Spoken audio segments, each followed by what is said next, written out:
परम पिता परमात्मा पूर्ण ब्रह्म सारी सृष्टि के रचनहार कबीर देव कबीर परमेश्वर जी की असीम रजा से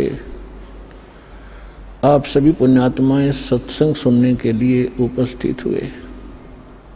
जिन पुण्यात्माओं के जिन प्राणियों के पुण्य बहुत ज्यादा होते हैं उनको मानव शरीर प्राप्त होता है। मानव शरीर दो प्रकार से प्राप्त होता है। एक तो टर्न वाइज मिलता है। परमात्मा का विधान है कि इस जीव को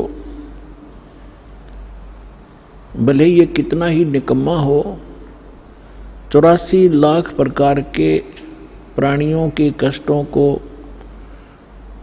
पूरा एक चक्कर लगाने के उपरांत इसको एक मानव शरीर परमात्मा अवश्य दिलवाते हैं।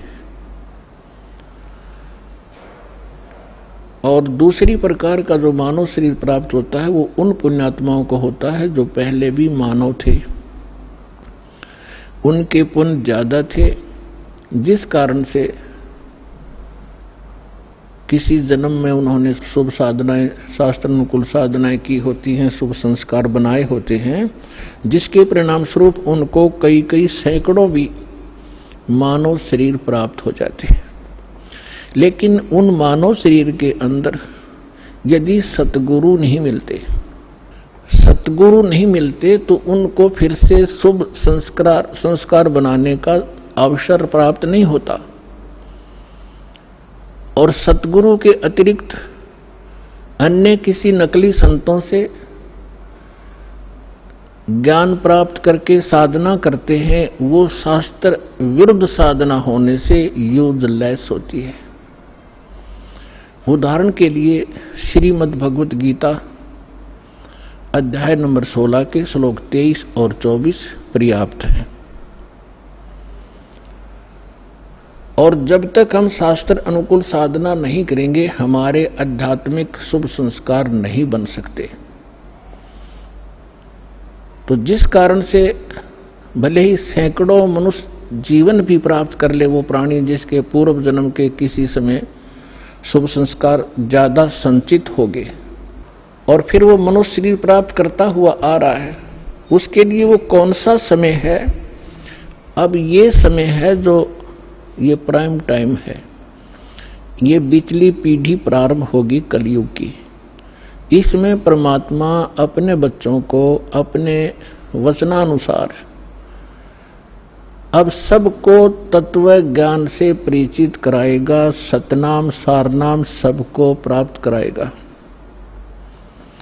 जो यहां से निकल जाएंगे सावधानी बरत कर सत साधना करके वो तो गए, सफल हुए। और जो नहीं निकल पाए और साधना कर रहे हैं किसी भी कारण से वो फाउल हो जाते हैं और पार नहीं हो पाते हैं, तो वो भी करोड़ों और काफी करोड़ों की संख्या में ऐसे हो जाते हैं। तो जो करोड़ों की संख्या में सत्साधना करते हुए और यहां रह जाएंगे, ये मंत्र ऐसे अनमोल और इतने कीमती हैं, इनकी थोड़ी ही साधना से बहुत ज्यादा आध्यात्मिक एनर्जी स्टोर हो जाती है। सतनाम के विषय में सूक्ष्म वेद में कहा है, सतनाम पालड़े रंग होरी हो, 14 लोक चढ़ावे राम रंग होरी हो, 3 लोक पास अंग धुर रंग होरी हो, तो ना तुले तुलाया राम रंग होरी हो। जैसे हम यहाँ के त्योहार मनाते हैं, होली मीन खुशी से हम एक दूसरे के साथ रंग उछालते हैं, तो परमात्मा कहते हैं ये होली जो आप मनाते हो ये नकली है, ये काल प्रेरित है। एक व्यक्ति का युवा पुत्र मर गया होली से 2 दिन पहले, ना वो स्वयं होली मना पा रहा है, ना उसके रिलेटिव और ना उसके मोहल्ले वाले। तो अब कहाँ गई वो होली? जिसको इतना इंपॉर्टेंट त्योहार मान रहे थे। तो परमात्मा और उससे परिचित संत कहते हैं कि इस नकली सांग में, इस नकली स्थान पर आप ये नाचा गाई करते हो, आपने भांग पी रखी है, नशे में बकवाद कर रहे हो। इस भांग का नशा, काल की माया का नशा, अज्ञानता में प्रेरित होकर कर रहे हो। यहाँ एक पलक में ना जाने के बिजली गिर जा, ऐसे लोक में तुम खुशी मना रहे हो। या तो जब आपको ज्ञान होगा, आंखों से आंसू नहीं सूखेंगे, हम के कष्ट उठा रहे हैं और आगे क्या जुल्म होगा हमारे साथ।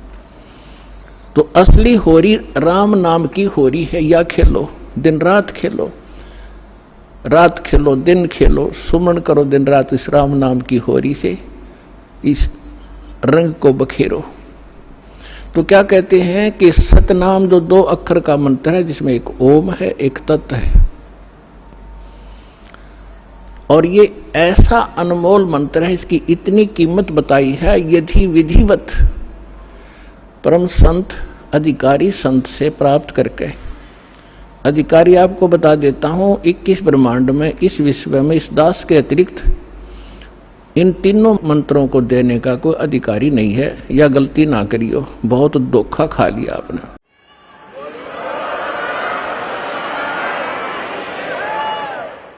और कोई निकम्मी आत्मा इस दास से मंत्र प्राप्त करके स्वयं वो संत बनकर ये दान कर रहा है, वो महा अपराधी है भगवान का, और धोखेबाज है, वो डुप्लीकेट बना रहा है वो पासपोर्ट, जो आगे जाके आपको बहुत धोखा देगा। उसको काल का पक्का दूत समझना, उससे आप भी बचना, और जहां तक संभव हो जिसने उनको फंसा रखा है उन भाई बहनों को भी सतर्क करना प्यार से। तो क्या बताते हैं, इस सतनाम के 2 अक्षर के मंत्र का श्वास उश्वास से नाम जपना होता है। परमात्मा कहते हैं, श्वास उश्वास में नाम जपो, व्यर्था सांस मत खो, ना जाने इसी श्वास को आवन हो कि न हो। फिर क्या बताते हैं कि ये इतना एक श्वास का एक सतनाम एक भी आपने सुमन कर लिया विधिवत अधिकारी संत से, और बिल्कुल सावधानी से, यानी सिमरन जब करते हो सतनाम का, बाहर जो मंत्र छोड़ते हो उसके ऊपर उसकी अंदर से जो उच्चारण होता है, श्वास के द्वारा महसूस होता मैं क्या बोल रहा हूं, और बाहर श्वास छोड़ते समय कौन से मंत्र का उच्चारण होता है, उसको अजप्पा जाप कहते हैं। बाहर छोड़ते हैं, उस मंत्र के उच्चारण पर आपकी सुरत और नृत लगी रहे, मन लगा रहे। अंदर जौन सा लेते हैं, जो 2 अक्षर में से एक अंदर लेते हैं, उसके ऊपर भी आपका ध्यान रहे। वैसे मतलब नहीं कि हाथ में माला फिरती रहे, सांस चलता रहे और सुमन होता रहे, ये नहीं चलेगा। सुरत नृत और पवन, सुरत नृत मन पवन, ये चारों पदार्थ एकत्रित करने होते हैं। जब श्वास, पवन माने श्वास से सुमन करते हैं, तो उसके ऊपर हमारा सुरत और नृत और मन, और श्वास चल ही रहा है, ये पवन, इन चारों को एकत्रित रखना है। तो ऐसे एक सिमरन आपका पूरा हो गया। जल्दी नहीं करे इसमें, ये सहज मार्ग है। कई जल्दी के मारे मन फटाफट खींच दे मीटर सुमरन का, प्यार से करे चाहे थोड़े कर ले, उसकी कीमत होगी। और सिमरन करे ध्यान से, बगैर सुरत नृत लगाए कोई सिमरन हो रहा है, वो काम असफल नहीं होगा। तो ऐसे किया हुआ सतनाम का एक सिमरन की कितनी कीमत बताई है पुण्यात्माओं।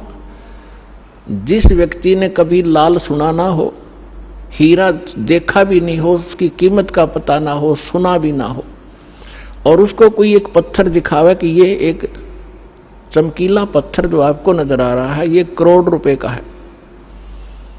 अब सामने वाले ने कभी ये देखा नहीं, कभी उसका व्यवहार उससे पड़ा नहीं, तो वो मानने या ना मानने पर उसकी कीमत ज्यों की त्यों है।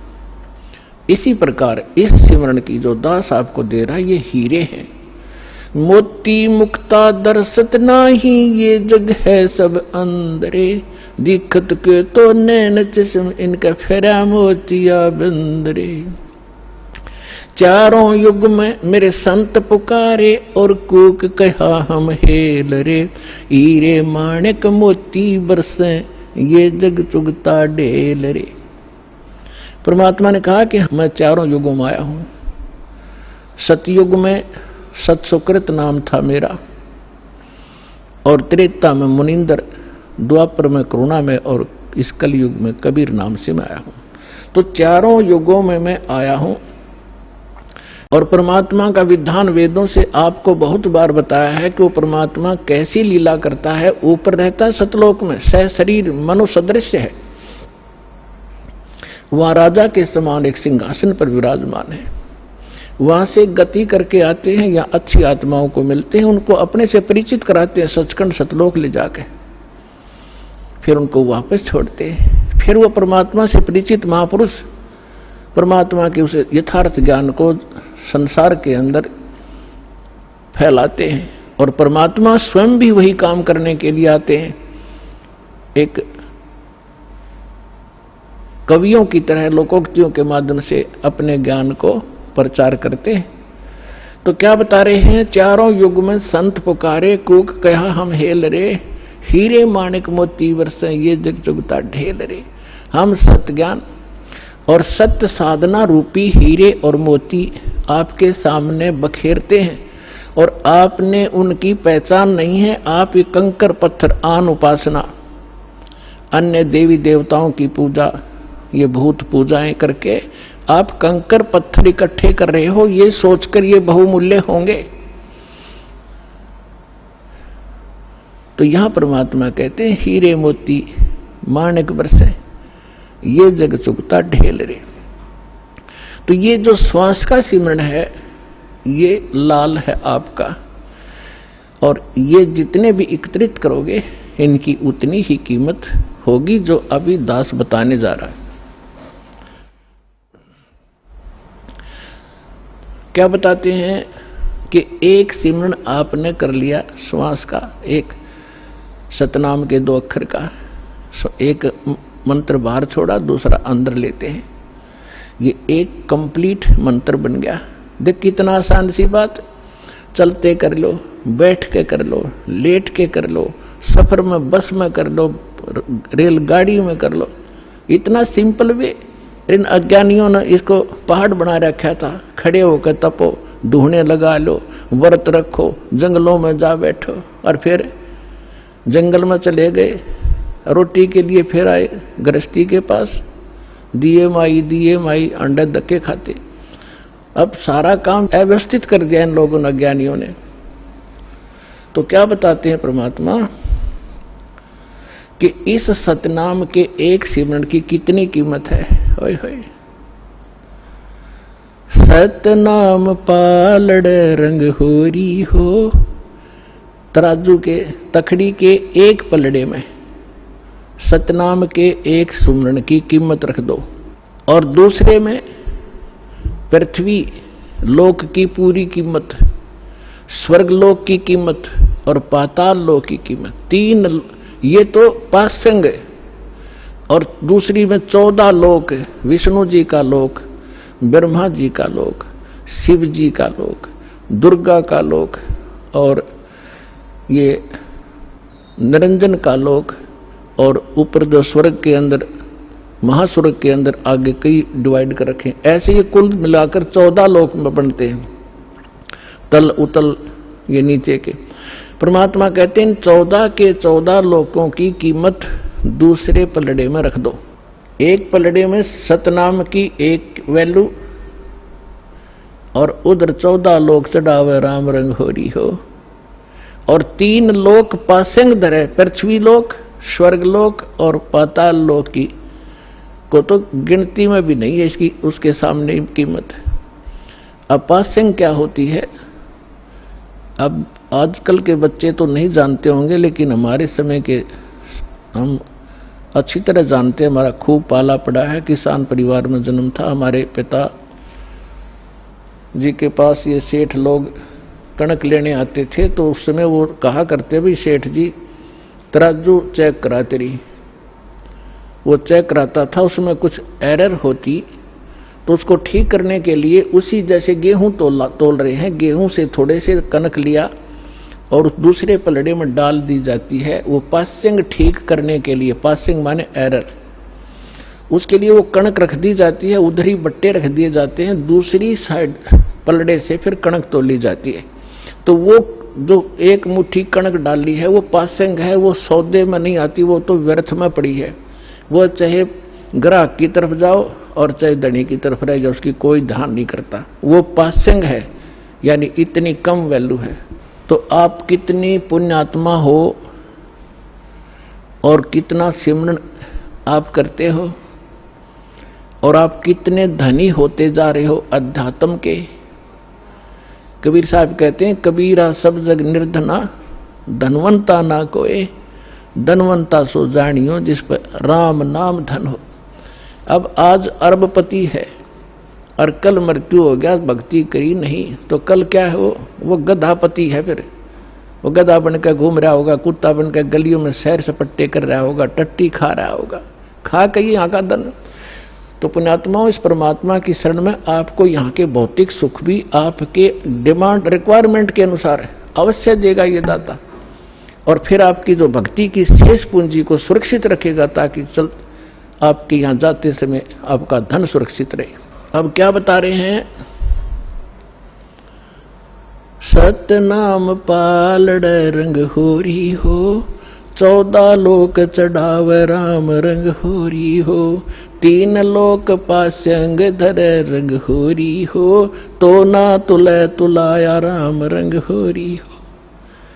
और हम हमारी बुद्धि कहाँ सेट कर दी इस काल ने, यहाँ के इस काल की माया की भांग पी ली हमने। एक सरपंच बन जाता है, बस पूछो मत, वो अपने आप को पता नहीं कि महान मान बैठता है। और कोई चेयरमैन बन जाता है 4-5 सरपंचों के ऊपर, बस कहना ही क्या। एक मंत्री और मुख्यमंत्री बनकर काख पीटते फिरते, बगैर ज्ञान के बच्चों वाले खिलौने खेल रहे हैं। और आप वो हो जो मनुष्य जीवन के इस उद्देश्य को प्राप्त कर रहे हो, सफल कर रहे हो। तो कहने का दास का तात्पर्य है, जिस प्रसंग को लेकर चले हैं उसी पर आते हैं कि जैसे अब ये परमात्मा का मार्ग प्रारंभ हो गया है, परमात्मा का आदेश है कि पूरे विश्व में जाओगा। परमेश्वर ने इस काल के साथ एक कमेंटमेंट हुआ था। काल तो ये राजी हो गया था, उसने तो ये चतुरता करी थी कि कलयुग में ये इतने कंडेम हो जाएंगे, भक्तिहीन भी हो जाएंगे और इनकी वृत्ति भी खराब हो जाएगी, ये भक्ति के योग नहीं रहेंगे, सब चापलूस हो जाएंगे, विकारी बन जाएंगे। इसलिए उसने कहा था कि भगवान 3 युगों में जीव थोड़े ले जाना। परमात्मा ने कहा था कि तूने सभी मेरी आत्माओं को ऐसा दुखी कर दिया, इनकी क्या दुर्दशा कर दी तूने, गधा बना रखा, कुत्ता बना रखा, क्या ये ऐसे थे जब तेरे पास आए। तब इसने प्रार्थना करके, ये अलग स्टोरी है लेकिन हिंट देना पड़ेगा, फिर आगे चलेंगे। तो उसने प्रार्थना की थी, भगवान 3 युगों में जीव कम ले जाना। मालिक को भी पता था, क्योंकि हमारी शंका बहुत ज्यादा है, तुरंत उत्पन्न हो जाएंगी कि परमात्मा ने ऐसा क्यों वर दिया 3 युगों में जीव ना ले जाने का। तो हमने ऐसे निकम्मा काम किया था, उसके बदले में ये सजा भी थोड़ी है हमारे को। फिर भी परमात्मा को पता था कि सतयुग त्रेता द्वापर में इनकी घनी कमाई होगी भक्ति की, और ये दुखी नहीं होंगे। जैसे संस्कार आपके होंगे उसी प्रकार परमात्मा ने इस पृथ्वी पर वैसा ही माहौल बना देता है दाता।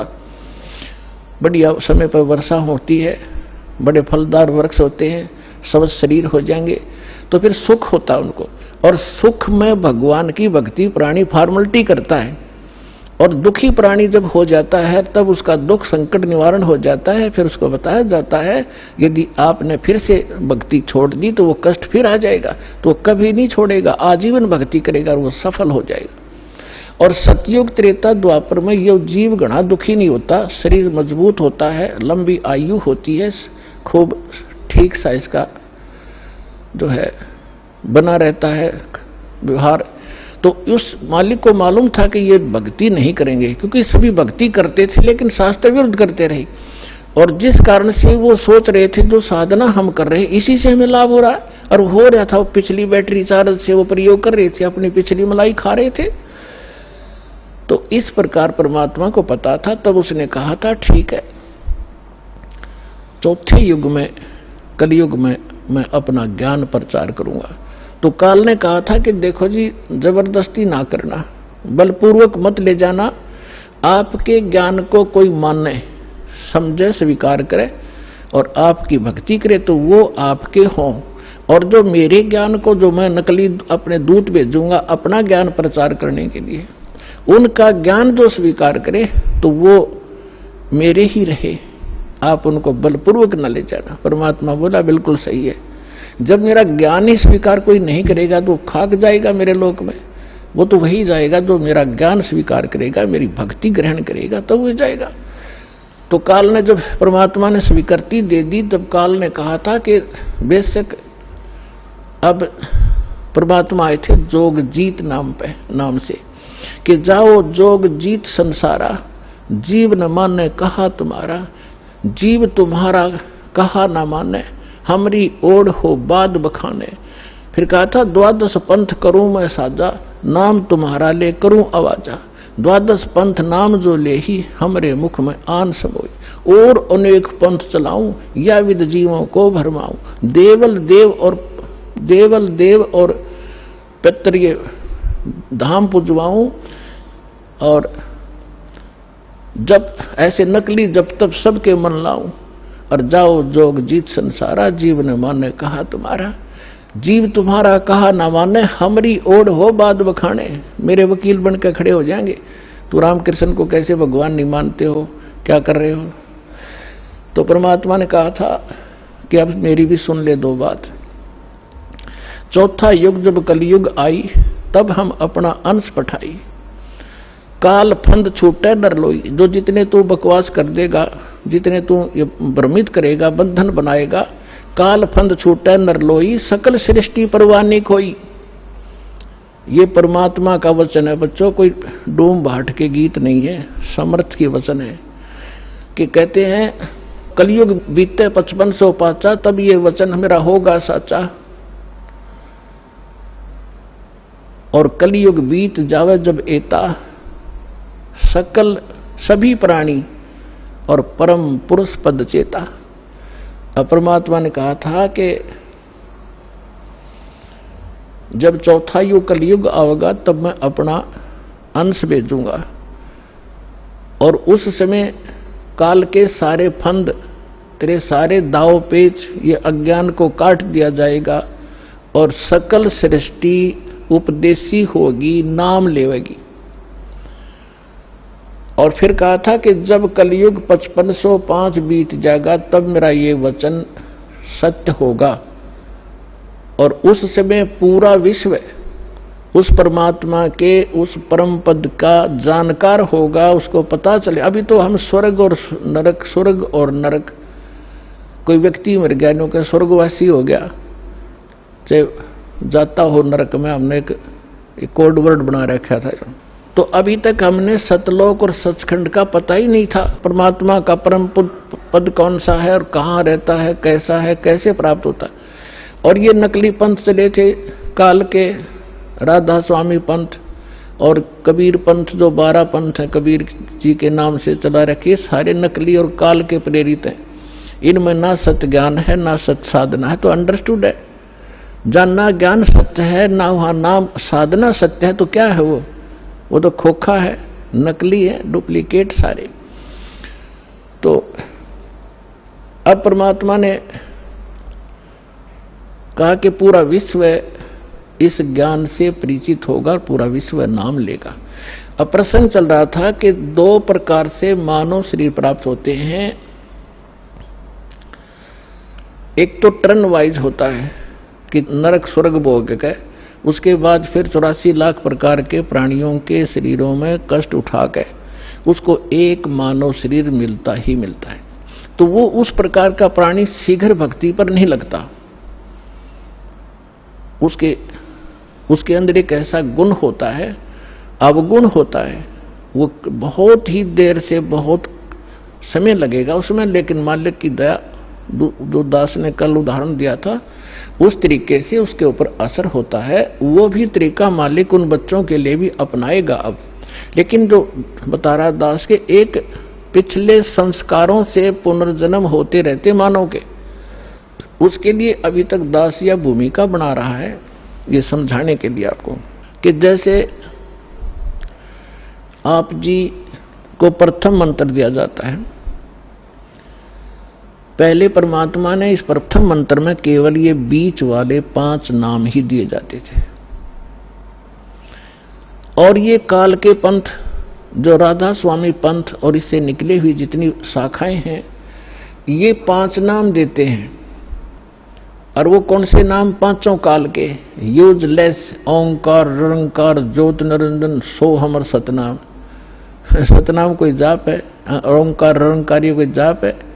ये 5 नाम थे जो दास आपको प्रथम मंत्र में बीच के 2 फर्स्ट एंड लास्ट को छोड़कर, ये पहले नहीं दिया जाता था, इसलिए इसको अभी तक गुप्त रखा था। ये कंप्लीट कोर्स है। और वो बीच वाले जो मंत्र हैं वो आपको संसारिक सुविधा यहां की उपलब्ध कराएंगे, क्योंकि उनका टैक्स देंगे। ये पूजा नहीं, साधना है। साधना और पूजा में अंतर होता है। जैसे हम पूजा करते हैं परमात्मा को पाने की, तो हम परमात्मा को पाने के लिए जो भी प्रयत्न करते हैं वो साधना है। जैसे हमने, हमारा पूज्य है जल, हमने जल प्राप्त करना है, तो जल प्राप्त करना जमीन के अंदर है, तो हमारा जो पूज्य है, इष्ट है, वो है जल। और उसके पाने के लिए, जल प्राप्त करने के लिए जो भी हम क्रिया करते हैं, बोकी लगाते हैं, पाइप डालते हैं, फिर हैंडपंप लगाते हैं, तो वो हमारी साधना है, वो पूजा नहीं है।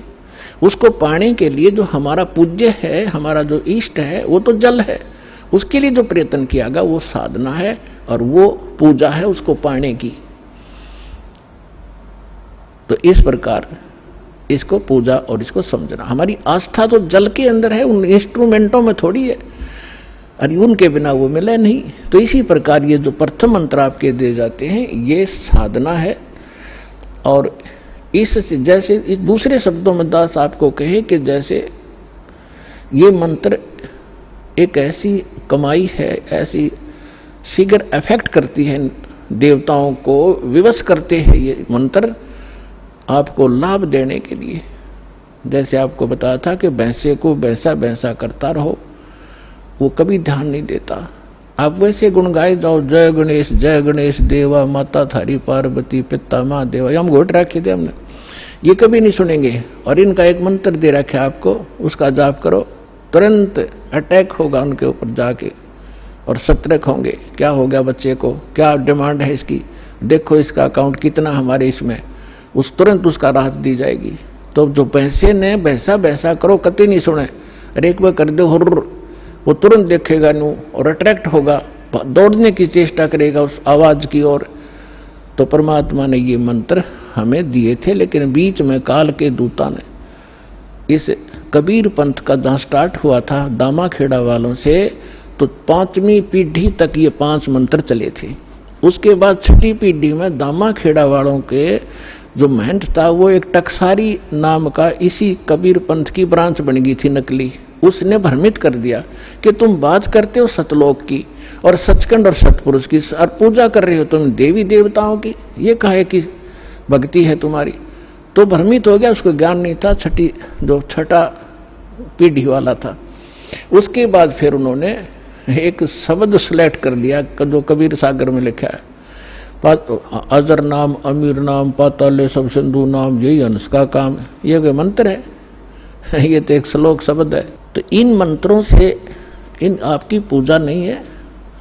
पूजा हमारा कबीर देव पूज्य है, उसको प्राप्त करना, सतलोक हमारा प्राप्त करना उद्देश्य है।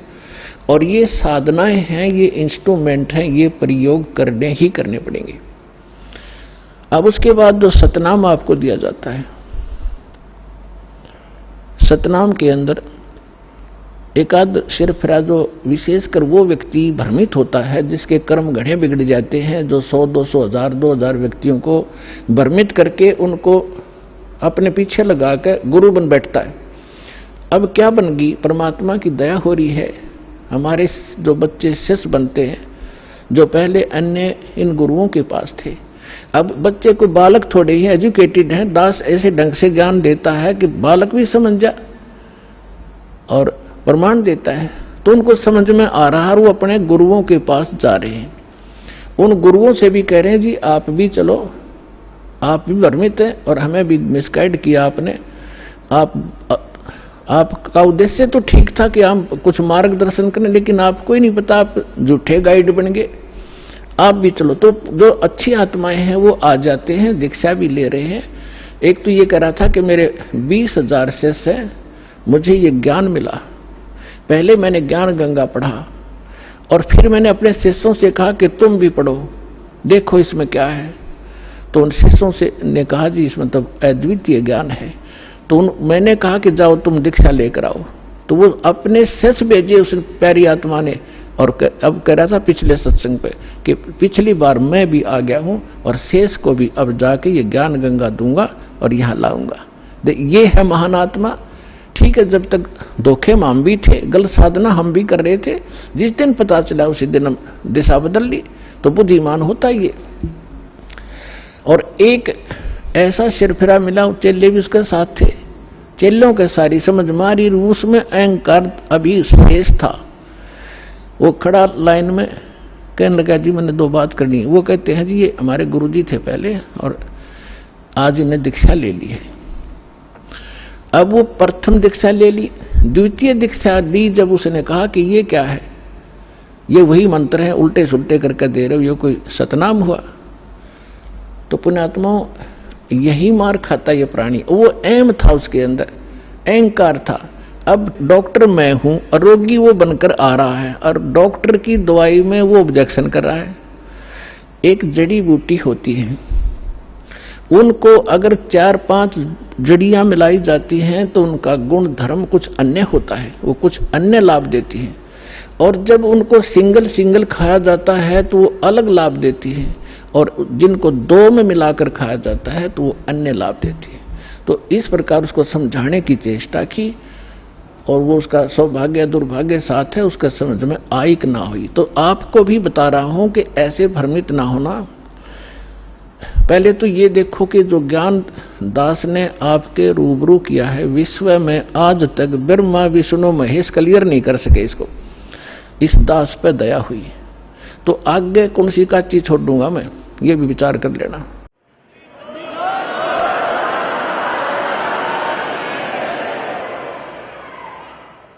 और फिर ये साथ साथ एक पॉइंट को क्लियर करने के लिए 6 उदाहरण देता हूं, ऐसे मजबूत जो हलाए नहीं हिल सकते। यही मंत्र किस किस ने जाप किया? आदरणीय धर्मदास साहिब जी ने यही 2 मंत्र का अक्षर का नाम यही जाप किया, आपके रूबरू कर रखा है। नानक साहिब जी परमात्मा से सीधे मिले, परमात्मा उनको बेई नदी पर जिंदा महात्मा के रूप में सचखंड लेकर गए और फिर उनको वापस छोड़ा। तीसरे दिन अदृश्य रखा और फिर उन्होंने कौन सा नाम जाप किया? उनकी समुद्र की साखी परमात्मा जो बाला वाली जो साखियां हैं, जन्म साखी, उसके अंदर एक समुद्र की साखी है।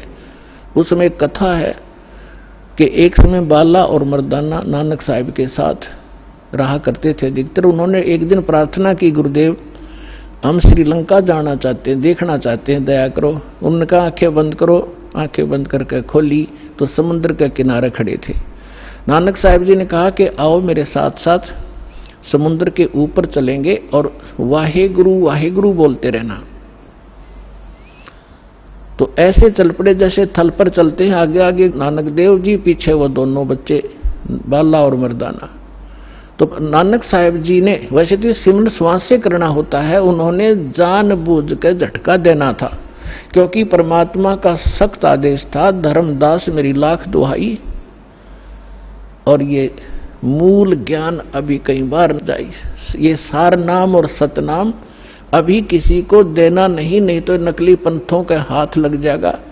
और जब मेरा दास आवेगा वो कैसे भिन्नता बताएगा, ये सारी विचलित हो जाएगी कहानी। हमारा सारा जो है ना काम बिगड़ जाएगा और काल का फिर से दाव लग जाएगा। मेरे बच्चे मुझे पहचान नहीं सकेंगे। तो वो महापुरुष थे, जैसे वेद में लिखा है कि दृढ़ भक्त को मिलते हैं वो आकर के अपना ज्ञान देते हैं, तो दृढ़ भक्त थे नानक साहब जैसे। उन्होंने कभी किसी सिख को ये नाम नहीं दिया सतनाम, बल्कि सख्त एक ऐसा झटका दे दिया कि सब घबरा गए कि इस मंत्र को छूना नहीं है। नानक साहब जी ने उच्चारण करके ये 2 अक्षर का मंत्र जाप करना शुरू कर दिया। मर्दाना ने सोचा कि गुरुजी तो सतनाम जाप कर रहे हैं, ये 2 अक्षर का, जिसमें एक ओम है, एक तत् है, तो क्यों ना मैं भी जाप करूं। मर्दाना फिर वो 2 अक्षर का मंत्र जाप करने लगा, तो वो लगा डूबने। नानक साहिब जी ने देखा, तब नानक जी ने कहा कि भाई तो वो ये जाप कर जो मैंने तेरे को बोला है, ये मंत्र मत कर। तो फिर वो वाहेगुरु कहने लगा, फिर ठीक हो गया। कहने का भाव ये है कि नानक जी तो वो 2 अक्षर का नाम जाप कर रहे थे और शिष्य को मना किया। क्यों किया? वो परमात्मा के प्यारे बच्चे थे, उनको मालूम था कि यदि आज ये डिस्क्लोज हो गया तो बट्ठा बैठ जाएगा। आज तक किसी सिख को इस सतनाम की भनक भी नहीं है, ना वो ग्रंथ साहिब में रखा, अलग अलग स्थानों पर रख दिया, लेकिन सीधा नहीं रखा, और वहां से प्रमाणित हो गया। और इसके साथ साथ आदरणीय गरीबदास साहिब जी को परमात्मा मिले गांव छुड़ानी, जिला झज्जर, हरियाणा में, खेतों में 10 वर्ष के थे। सचखंड लेकर गए और फिर बहुत काफी समय 8-10 घंटे ऊपर रखा परमात्मा के बच्चे को, फिर वापस छोड़ा। उसने परमात्मा से परिचित होकर अपनी अमृतवाणी में दास उसी गरीबदास पंथ से आगे बढ़ा है। उसमें गरीबदास पंथ में ये मंत्र नहीं है सतनाम का, और के में बकवास करते हैं, ओम भागवते वासुदेव नमः, कोई करता है, कोई कुछ करता है, कोई सतगुरु, ये मंत्र नहीं है। और ग्रंथ साहिब गुरु गरीबदास जी के ग्रंथ साहिब के अंदर प्रमाणित है ये मंत्र। ऐसे ही नामदेव जी को परमात्मा मिले थे, उसको भी यही मंत्र दिया था 2 अक्षर का। पहले वो अकेला ओम नाम जाप करते थे, फिर उनको समझाया कि ओम तो ब्रह्म तक का जाप है, ये तो असंख्य जन्म तक जाप कर लिया आपने, और यहीं भटकते रहते हो, ब्रह्म लोक में चले जाते हो, वहां से फिर वापस आ जाते हो। नामा छिपा ओम तारी, पीछे सो हम भेद बिचारी, सार शब्द पाया जद लोई, आवागमन बोर ना होई। तो कहने का भाव ये है दास का कि ये मंत्र जो है, इस भ्रमणा में ना रहना। अब बड़ी बनाई बात ने बिगाड़ियो मत, मुश्किल से सिरे चढ़ी है यह कहानी। कितने संकट झेलने पड़े हैं, दास ने जेल तक जाना पड़ा, झूठे मुकदमों को फेस कर रहे हैं। कोई बात नहीं, परमात्मा हमारे साथ है। हमारा एक बार ज्ञान निखार हो जा, फिर चाहे फांसी दे दियो मेरा, एक बार परमात्मा का ज्ञान उसके बच्चों तक पहुंच जा।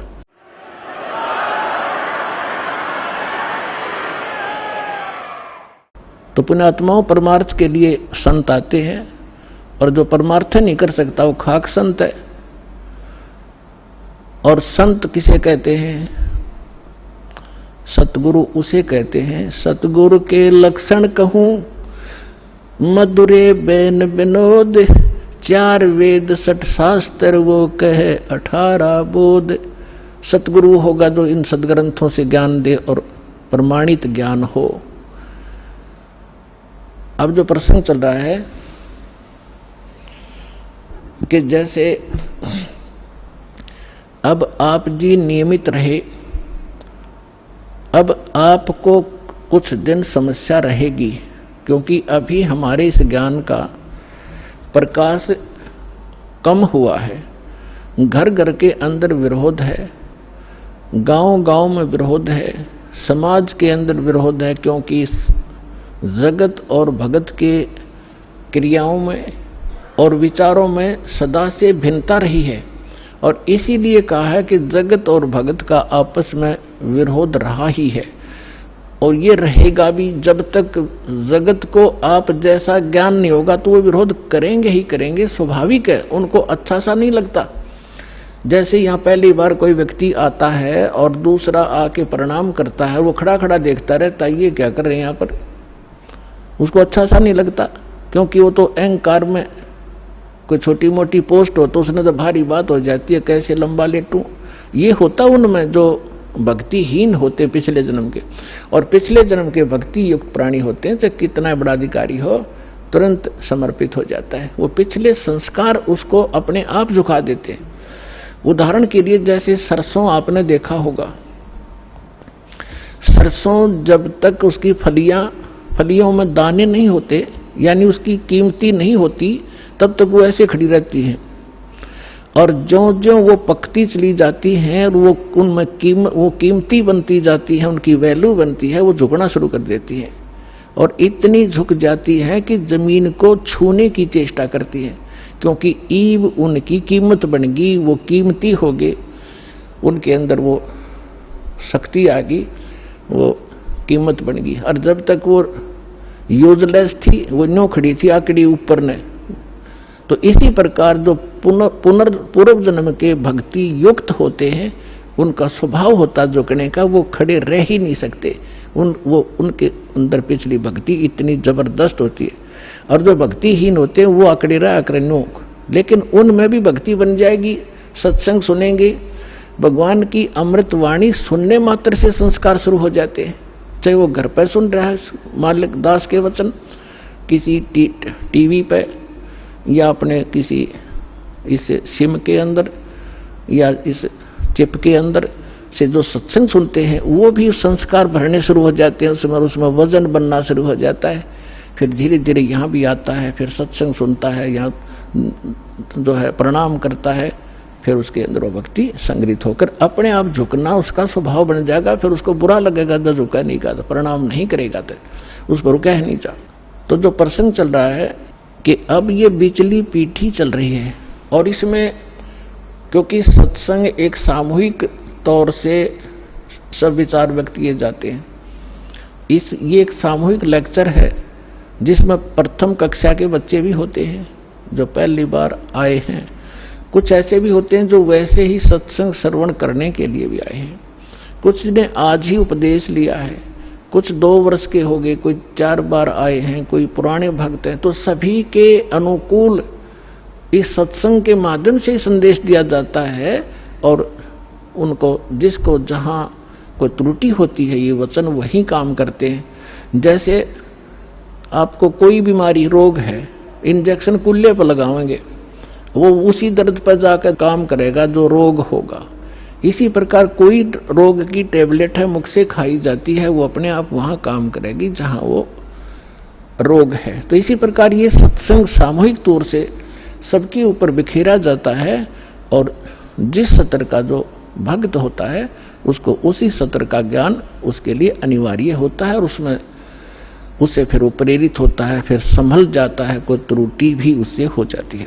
तो इसलिए इस सामूहिक तौर से सभी फाउल पॉइंट भी बताए जाते हैं कि यहाँ आप मार खाते रहे हो और ये समस्या आ जाती है। तो दास जो कह रहा था कि अभी आपको कुछ परेशानियां आएंगी और आ भी रही हैं, और फिर भी आप संघर्ष कर रहे हो समाज के साथ, क्योंकि आपको ज्ञान सही प्राप्त हो गया और आपको सुख भी मिल रहा है, और समाज अभी इस ज्ञान से अपरिचित है। तो अभी कुछ दिन और थोड़ी सी समस्या आपको रहेगी, फिर जब पूरे विश्व में ये ज्ञान फैल जाएगा, सब आपके साथी हो जाएंगे। आप जो भी वचन कहोगे, जैसे हमने रामायण और महाभारत सुनते सुनते कान पक गए, हजारों वर्षों से सब ने सुन ली, सब ने मान ली, सारी सही बिल्कुल राम कृष्ण समर्थ भगवान। अब कोई भी कितना खड़ा होकर कोई कहा करता कृष्ण जी ने न्यू कर दिया, सारे नाड़े लाया करते, हाँ जी बस ये समर्थ शक्ति है, सर्वशक्तिमान है, हाँ जी। अब कहते हैं झूठ को 100 बार सुन ले वह सत्य लगने लग जाती है, और हमने सुन रखी थी लाखों बार, तो वो एक रस हो गया था, कोई ऑब्जेक्शन नहीं रहा। अब ये सच्चाई भी ऐसे ही दास बार बार रह कर सुनाओगा, तो ये सच्चाई भी आपको एक दिन सबने स्वीकार करनी पड़ेगी, और सभी ऐसे ही गर्दन हिलाया करेंगे, बिल्कुल सही, यही है ज्ञान और ज्ञान ही नहीं, और यही कबीर है भगवान और भगवान ही नहीं, इस ज्ञान से ही होगा। तो इस प्रकार अभी आपको प्रॉब्लम रहेगी और संघर्ष करो। ये तो आजादी की सी लड़ाई समझ लेना, लेकिन हमारी लड़ाई हथियारों की नहीं, ज्ञान के शस्त्र से हमने लड़ना है।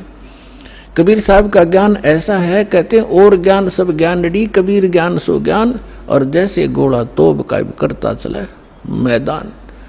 मैदान तो कर दिया। शंकराचार्य हमने निमंत्रण उनको दे लिया, कहा जाओ जी चर्चा करो, कुछ हमारी त्रुटि हमें बताओ, आपकी हम बतावांगे, उसको एक समाज को एक दिशा दे दें। लेकिन कुछ भी रहा हो, चाहे वो अपने आप को गण्याडी मान रहे होंगे, अकेले जावा रामपाल का तो कोई अस्तित्व नहीं है, लेकिन फिर भी गरीब के पास भी आ जाना चाहिए बड़े आदमियों ने, जो आमंत्रित करता है। दूसरी बात यह है कि उनके पास कख नहीं, उनको सारा पता लग चुका है, क्योंकि पुण्यात्माओं आज इतना सेंसिटिव मीडिया है, एक वचन भी दास ने इस पूरे सत्संग में गलत बोल दिया होता, ये बवंडर बना देते। और आज मैं सीधा छाती में मार रहा हूं इनके सच्चाई को, और कोई चसक नहीं रहा, इतना वजन है सच्चाई के अंदर।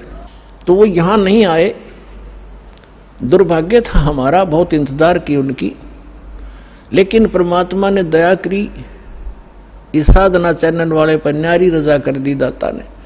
इसने अपनी टीम भेज के और सबसे उनके इंटरव्यू ले लिए, खुश होकर दे दिए, धोती सी मन्ना धो दी उनकी, यहां पर दिखा दिया किसे शंकराचार्य है, किसे आचार्य है। तो पुण्यात्माओं, कहने का भाव यह है कि जब तक ये पूरे विश्व में एक रस नहीं होगा, तब तक थोड़ा सा विरोध बना रहेगा, और उसमें आपने घना सावधान रहना पड़ेगा कि आपका नाम खंडित ना हो। वैल्यू है, कहते हैं परमात्मा कहते हैं, जैसे माता गर्भ को रखे यतन बनाए, और ठेस लगे तो छन हो तेरी, ऐसे भक्ति जाए। अब भक्ति का मिलना यह बड़ी कठिन, और मिलने के बाद फिर उसको सुरक्षित रखना, वो एक बहुत बड़ी बात है। जब तक परिपक्व नहीं हुई तो फिर फायदा क्या उसका। तो इतना सावधानी आपने बरतनी पड़ेगी, जैसे कोई माता बच्चे को गर्भ में आते ही वो कितनी सतर्क हो जाती है, खान पीन में संयम बरतती है, पैर ऊंचा नीचा ना टिक जा कि बच्चे का झटका लग जा, रात को करवट ले भी गलती से ले लेती है तो तुरंत सतर्क होती है, और कहीं मेरे बच्चे का दाब ना लगी हो और खराब ना हो जाए मेरा गर्भ, वो कितनी चिंतित रहती है। तो आप जी ने इस भक्ति का जो लाल है, इतनी सावधानी से परिपक्व करना पड़ेगा, तब आपको सफलता होगी। इसमें फाउल पॉइंट है, आन उपासना नहीं करनी, संसारिक व्यवहार के जो भी कार्य हैं जो भक्ति परमात्मा की मर्यादा को भंग करते हैं, वो नहीं करने, और फिर आप सफल हो जाओगे। तो अभी थोड़ी सी कठिनाई आपको चल रही है, घर घर में विरोध चल रहा है। पति ने नाम ले लिया, पत्नी नहीं मानती, मैं तो सारी पूजा करूंगी, तो कैसे ऐसा क्या कर रहा है। पत्नी ने ले लिया तो पति दुखी करता है। तो धीरे धीरे ज्ञान से क्या होगा, ये ज्ञान ऐसा है कि आप घर पे चलाओगे और बच्चों पर भी असर करेगा, ना सुनेंगे तो भी कक्ष में सोए हुए व्यक्तियों पर भी ये वाणी असर करेगी, जैसे गारुड़ का मंत्र अचेत हुए उस सर्प के डसे हुए व्यक्ति पर, जो सुन भी नहीं रहा, समझ भी नहीं रहा, और उसके ऊपर भी वो मंत्र बोल बोल कर उसके विष को उतार कर सचेत कर देता है। और ये तो परमात्मा की वाणी सब सिद्ध है। ये तो अपने पशु पक्षियों के ऊपर भी ये वाणी जा रही है, उनको भी, उनके भी पाप डाउन हो रहे हैं। ठीक है, उनके पाप गणे हैं, इसलिए पशु योनि मिली, तो वो पाप घटते रहेंगे। जैसे कपड़ा किसी का ज्यादा मैला है, हो गया है, मैल हो गया है, तो वो कई बार साबुन लगाने से स्वच्छ होगा, उज्जवल हो जाएगा, और जिसका थोड़ा मैला है, एक दो बार साबुन लगाने से उज्जवल हो जाता है। तो ये साबुन है, परमात्मा का जो ज्ञान है, सत्संग है, वचन है, ये साबुन और जल दोनों का काम करता है। तो धीरे धीरे ये सत्संग जिस घर में चल रहा है, पड़ोसियों तक भी असर होगा आपका, और आपके घर के पशु पक्षियों पर भी इसका प्रभाव पड़ेगा। आपके घर कोई पशु पक्षी भी रह रहा है, उसके ऊपर भी धीरे धीरे उसके अंदर ये वाणी का जो ज्ञान यज्ञ का पुण्य उसमें संग्रहित होगा। और कुछ ऐसे पाप हैं जो ज्ञान यज्ञ से ही खत्म होते, और उसका विकल्प ही नहीं है। जैसे कपड़े को पहले थोड़ा मैला है तो जल से धो दिया, साफ हो गया, ज्यादा मैला है तो और भी मैल रहा तो साबुन लगाना पड़ा, और फिर भी कोई दाग दबा रह जाता है तो ड्राई क्लीन से साफ हो जाता है। तो इसी प्रकार ये सभी क्रियाएं हमें अपने अंतःकरण, अपने जीव के ऊपर, आत्मा के ऊपर जो मैल जमा हो गए, उन सभी पापों का नाश करने के लिए ये सारे ही साधन अपनाने पड़ेंगे, मंत्र के जाप भी करने पड़ेंगे, 5 यज्ञ भी आपने करनी पड़ेंगी, और तब जाकर के आपकी भक्ति सफल होगी। तो इसमें फाउल पॉइंट दास आपको बता रहा है कि ये भ्रमित ना होना, ऐसे कोई व्यक्ति आपके साथ डिस्कस भी करे तो उसको समझाना कि देखो, पहले तो जब हम डॉक्टर के पास जाते हैं तो डॉक्टर की औषधि में हम स्वयं ही विवेचन करते हैं, तो फिर उस डॉक्टर के पास जाने की आवश्यकता ही नहीं कि इसने दवाई ठीक नहीं दी तो कोई और देखो, वहां से लो। तो इसी प्रकार सबसे पहले तो ये देखो, ये ज्ञान आज तक ना किसी ने सुना और ना सुनाया, किसी के पास था ही नहीं। और जिन महापुरुषों के पास था उनको प्रतिबंध कर दिया था, मालिक ने प्रतिज्ञा करा दी थी कि अभी इसको डिस्क्लोज ना करना। तो महापुरुष थे, वो अपनी अमृतवाणी में बोल के सारा कुछ लिख गए, एफिडेविट बना गए, कबीर इज गॉड, ये वो फाइनल कर गए थे वो महापुरुष, जिनके दास बार बार उनके शुभ नाम आपको सुनाता है। और फिर हमारे सदग्रंथ उसी का प्रमाणित करते हैं कि कबीर इज गॉड। तो फिर ये क्लियर हो गया कि आज तक कोई हमें यही निर्णय नहीं करके बताया कि भगवान कौन है और कैसा है। अब जैसे रामकृष्ण को और विष्णु जी को, शंकर जी को भगवान मानने वाले, उनसे अगर हम पूछा करते थे कभी, वो कहता मैं समाधि लगाता हूं, भगवान देखा आपने? भगवान दिखता थोड़ा ही है, वो तो निराकार है। अरे ये विष्णु ब्रह्मा जी की मूर्ति रख रखी, ये क्या फिर? तो हमारा निराधार ज्ञान था, बेसलेस था, हम डामाडोल थे, स्थिर नहीं थे। और इसी प्रकार ये राधा स्वामी किसी ने पूछ लो या किसी महर्षि ने पूछ लो, अभी तक जिनके विचार रहे हैं, परमात्मा तो निराकार है, साकार आता, जब रामकृष्ण रूप बन जाता फिर निराकार हो जाता है। तो खाक ज्ञान था इनको। वेद बताते हैं कि वो परमात्मा सशरीर है, मनुष्य दृश्य है, ऊपर सिंहासन पर विराजमान है और उसके सिर पर मुकुट है। ये तो वेद बताते हैं, राजा की तरह बैठा है। और यही वो संत बताते हैं जिनको भगवान ने जिन आंखों देखा वहां पर। तो फिर इसमें कोई डाउट नहीं रहा कि हु इज गॉड और कैसा है वो भगवान। तो ये सारे कंसेप्ट क्लियर इस दास न करे, आज तक किसी ने नहीं किए। तो इसी प्रकार इस साधना पर भी विश्वास करना, किसी से डगमग ना होना, क्योंकि काल ने अपने एजेंट छोड़ रखे हैं, वो अपने कर्म बिगाड़े हैं, तो वो भी भगवान के बच्चे पर भ्रमित है, उस काल से प्रेरित है। उनका दुर्भाग्य है कि वो अशुभ काम पर लगे हैं। तो दास की उन सभी संतों से भी प्रार्थना है कि वो भी भगवान के बच्चे हैं और परमात्मा के बच्चों को मिसगाइड करके वो भगवान के दोषी हो रहे हैं। सबसे बड़ा अपराधी इस पृथ्वी पर यदि कोई प्राणी है जो गलत ज्ञान प्रचार करता है, वो भगवान का सबसे बड़ा अपराधी है। और आज देख लो, आज तक इस दास के अतिरिक्त या पहले महापुरुष रहे, उन्होंने जो ज्ञान दिया वो अपने सत्र का दे ही गए, उन्होंने आगे नहीं ये मंत्र वगैरह डिक्लेयर किए, वो बात अलग है। लेकिन वर्तमान में इस दास के अतिरिक्त सभी मिसगाइड किए बैठे, ये संत, मंडलेश्वर, आचार्य और शंकराचार्य। तो ये अपराधी उस परमात्मा के, इनको चाहिए अपना भी कल्याण करावें और सच्चाई से अपने अनुयायियों को भी परिचित होने दें, इनका भी कल्याण हो जाएगा। समय आ गया, ये तो होगा ही होगा। ये कह देंगे तो इनका जो है बड़ी शाबाशी होगी, इनकी इज्जत रह जाएगी।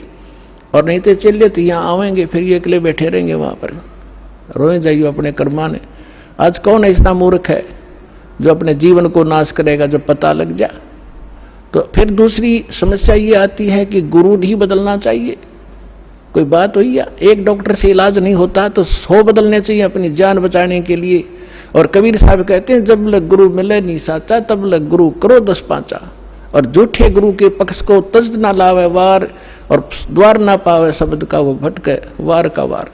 और इतना शीघ्र बदल देना चाहिए गुरु को। कबीर साहब कहते हैं कि डूबे थे पर उबरे, गुरु के ज्ञान चमक, और बेहरा देखा जरजरा, उत्तर चले फड़क। पहले बेड़े होया करते थे, फ्लोटिंग लकड़ियों का एक बेड़ा बना लिया। अभी तो नौका तो बहुत बाद में चली है, पहले बेड़ा होया करता था, उसके ऊपर बैठकर दरिया को पार करके अपना कोई काम करने जाते थे, उन बेड़ों के ऊपर बैठ के जाया करते। तो वो बेड़े कई बार गल जाते थे, कंडम हो जाते थे। तो जब परमात्मा कहते हैं कि जिस साधना को आप कर रहे हो, जो गुरु की, जिस गुरु के जहाज में आप बैठे हो, उसका जब आपको उसके सामने दूसरा जो बिल्कुल ओके बेड़ा आ गया, नौका समझ लो आप, बेड़ा तो नहीं समझ में होगा।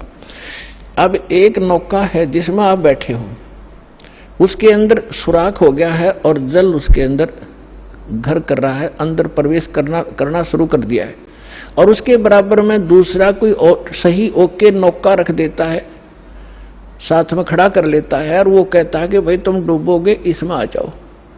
अब जिसने गुट्टी सूटी ला रखी होगी, नशा कर रहा होगा, तो ठीक है मौज हो रही है, वो तो डूबेंगे। और जिनको नशा नहीं है और उनको पता लग गया दोनों का डिफरेंस कि ये जल आ रहा है, तुम डूबोगे इसमें, तो वो जो जिनका नशा नहीं है वो तुरंत एक सेकंड भी ना लावे, तुरंत कूद जाएंगे उसके अंदर। तो यहां परमात्मा कहते हैं डूबे थे पर उबरे, गुरु के ज्ञान चमक और बेड़ा देखा जर्जरा, यानी टूटा फूटा डुबोण वाला, उत्तर चले फड़क फड़क, जैसे पशु कई बार आवाज सुनकर हॉर्न की फड़क को भाग जाता, काफी दूर बहुत स्पीड से भागता एकदम। तो कहते हैं ऐसे कूद गए दूसरे में। तो परमात्मा कहते हैं झूठे गुरु के पक्ष को तजत ना लावे वार, एक सेकंड के अंदर बदल लेना चाहिए। और पुण्यात्माओं, आज इस विश्व में कोई गुरु नहीं है इस दास के अतिरिक्त। सतगुरु की तो बहुत दूर की बातें हैं, वो गुरु भी नहीं है। तो कबीर साहब कहते हैं, गुरुआ गाम बिगाड़े संतो, गुरुआ गाम बिगाड़े, गुरुआ गाम बिगाड़े संतो, गुरुआ गाम बिगाड़े, ऐसे कर्म जीव कहला दिए, ईब जड़े ना धाड़े। है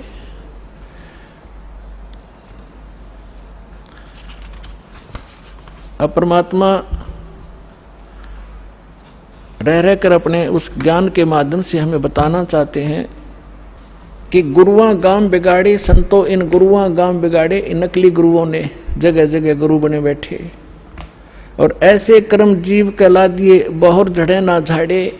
अब कोई जो भी पूजा उन्हें चपका दी, उनका ये कर लो, श्राद्ध निकाल लो, फलाना कर लो। अब वो उनको छोड़ना नहीं चाहते, जबकि सारे शास्त्र विरुद्ध साधनाएं हैं। अब क्या बताते हैं, पाहन को परमेश्वर कहते, या नंदा बड़ी भारी, या को मोकू समझ पड़ी है पूजा दी अगारी, जो हड़का जल भर कहलाए, चरणामृत ठहराए, और जड़ के चरण धो के दिन ने फिर चेतन को फिर प्याए। अब क्या बता रहे हैं कि जैसे पहले हमने देखा हमारे गांव में एक शिव जी का मंदिर है, और कभी वहां चले जाते थे, कभी त्योहार होता था, शिव जी का मेला पड़ता था, तो क्या करते थे, उस जोड़ में तालाब में जिसमें भैंस भी माए मूतते हैं, उस सब नहाया करती, वह भी पेशाब करें, टट्टी करें, और उसमें से भर के लाते लोटा, और उसको फिर भगवान शिव जी के उस पर शिवलिंग पर डालते, और फिर आगे निकलता उसको लोटे में भर लेते। उसने चरणामृत बनाकर सारा नबाटा करता पुजारी। परमात्मा कहते हैं कि जो हड़का जल भर के लाए तालाब से, और चरणामृत ठहराए, और जड़ के चरण धो के प्याए, उस पत्थर की मूर्ति के चरण धो के प्याए, और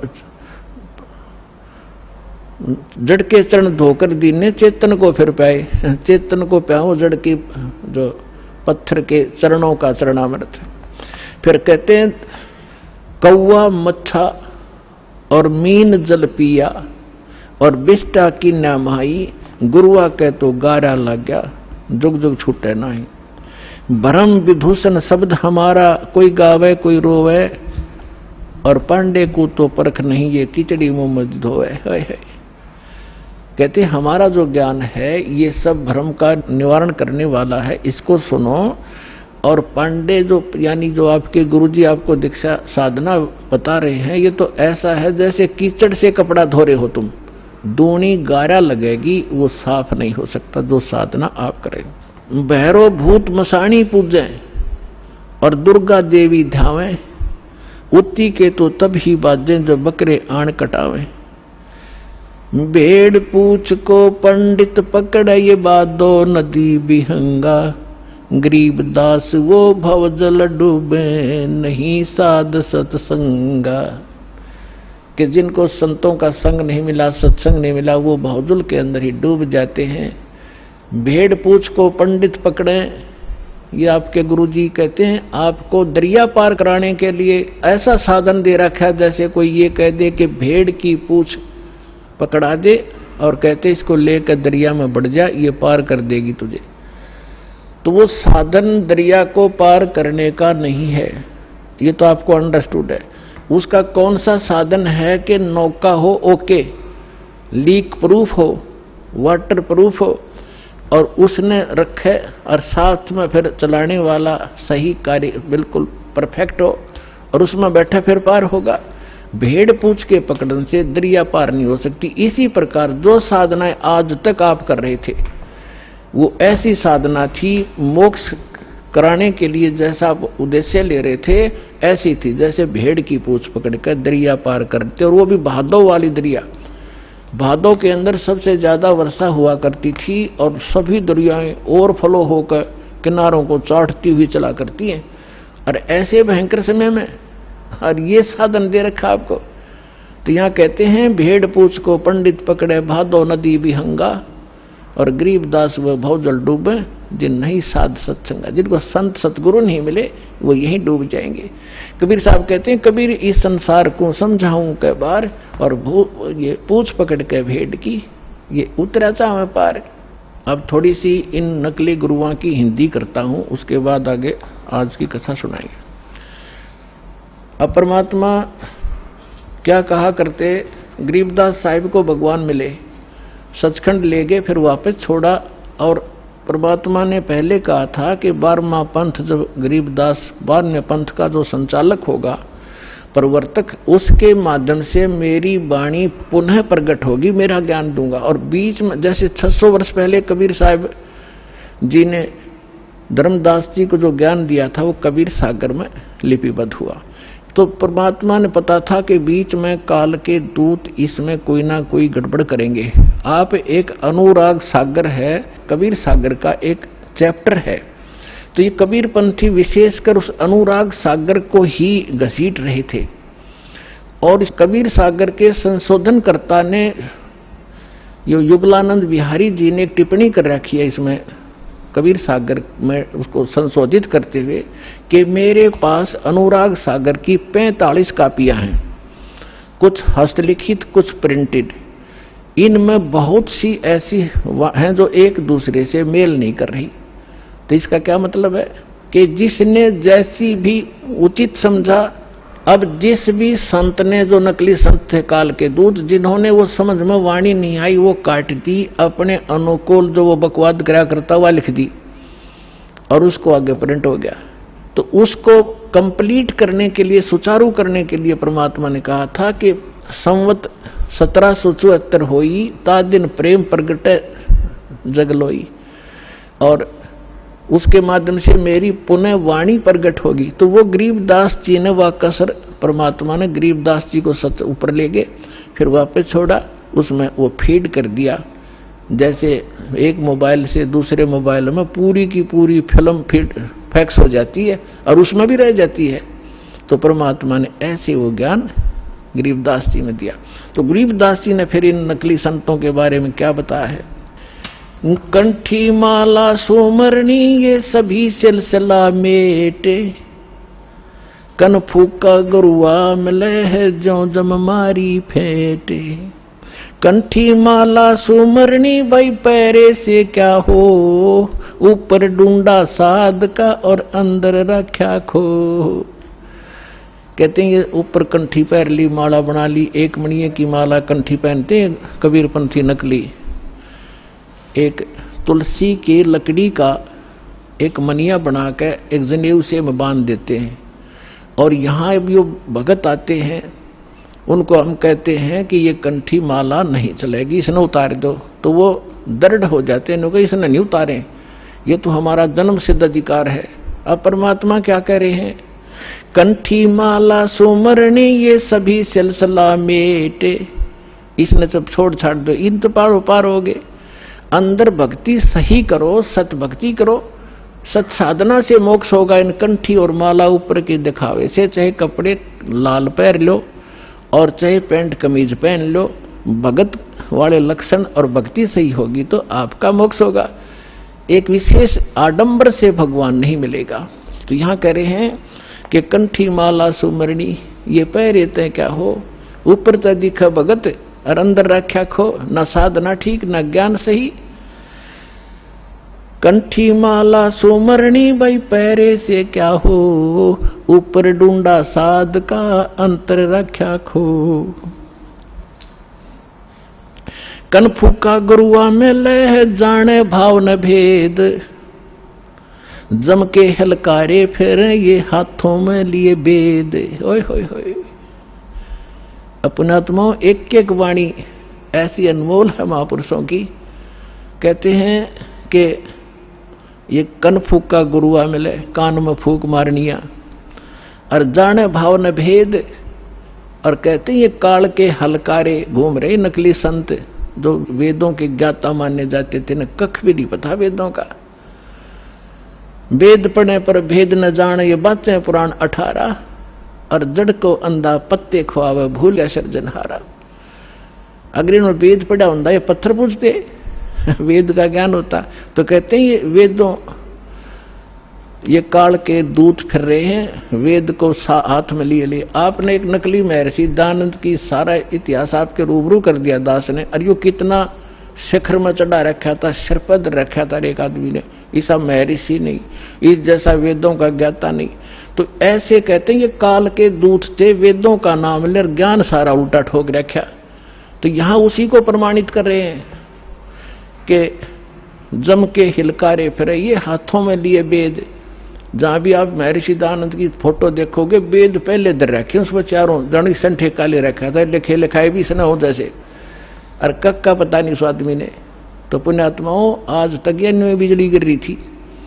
हम इनको महर्षि माने थे, ये थे कौन बालका जैसे ज्ञान के भी। इनका सत्यार्थ प्रकाश आपके दास ने आपके रूबरू किया, जिसको हम सर्वधार्य मान्या करते, और उसमें इतना डंगा बकवाद भर रखी जो एक आम आदमी भी ना लिखे ऐसी बात, तो मूर्ख भी जो उसने लिख रखी। कहते सूर्य पे ऐसे व्यक्ति रहते हैं जैसे यहाँ पर हैं, सारे बाग बगीचे हैं, सारे पदार्थ हैं। बता, वो एक इंसान भी था और मैं ऋषि की पदवी पाएगी।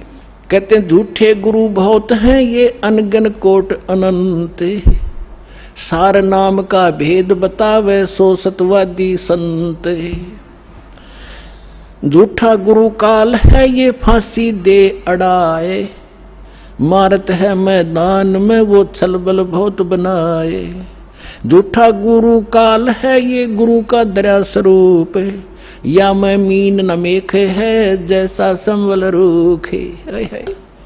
एक एक वाणी का निष्कर्ष देखो पुण्यात्मन महापुरुष ये थे, वो महापुरुष भगवान से प्राप्त ज्ञान, यानी ये तत्व ज्ञान है। कहते हैं झूठा गुरु काल है और गुरु का दया स्वरूप, और या मैं मीन न मेख है जैसे संभल रूख। अब जैसे एक संभल का पेड़ होता है, संभल, और संभल के पेड़ पे ये तोता जो होता है, तोता ये वृक्षों को सिलेक्ट कर लेते हैं कि ये वृक्ष, देखते रहते हैं, ताक में रहते हैं कि ये पौधा उगा है, ये पेड़ बनेगा और फिर इसके फल खाऊंगा। तो उस जो ये संभल का पेड़ जब उगता है बहुत सुंदर पत्ते होते हैं, बड़ा हरा भरा होता है, और बड़ा हो जाता तो इतने बढ़िया फल लगते हैं इसके डोडे, और ऐसा लगता है जैसे बहुत ही स्वादिष्ट पदार्थ होगा, लेकिन उसमें होती है रुई। अब वो तोता ये देखता है कि ये फल पक गया, 12 वर्ष इंतजार किया कि फल खाऊंगा, इस फल यहाँ ये पेड़ गणे हो गए वृक्ष इसके संभल के, और जब वो परिपक्व होते हैं जिस उद्देश्य से वो चोंच मारता है उसमें वो पदार्थ ना हो करके रुई उसके मुंह में फंस जाती है, उसने जान बचानी मुश्किल हो जाती है तोते ने। तो यहां परमात्मा कहते तुम जिनको गुरु मान रहे हो, उन पर आश्रित हुए बैठे हो, लास्ट में आपने ऐसे पश्चाताप करना पड़ेगा जैसे उस तोते ने उस संभल के वृक्ष को एक अच्छा फलदार स्वादिष्ट फलदार वृक्ष मान के उस पर आश्रित था, फिर सिर पटक कर रो रहा था। झूठा गुरु काल है ये गुरु का धरा स्वरूप, या मैं मीनन मेख है जैसे संबल रूख। फिर क्या बताते हैं, कान चिराए क्या हुआ ये कर कंकन मन पाल, मुद्रा पैरे क्या हुआ सिर फोड़ेगा काल। कहते हैं कान चिरानते, कान में मुद्रा पहनते और 36 आडंबर करने से परमात्मा नहीं मिलेगा, और यम के दूत लठ मारेंगे तुम्हारे गिर के। कहते चुंडित मुंडित पकड़ लिए इनसे जम किंकर ना डरता।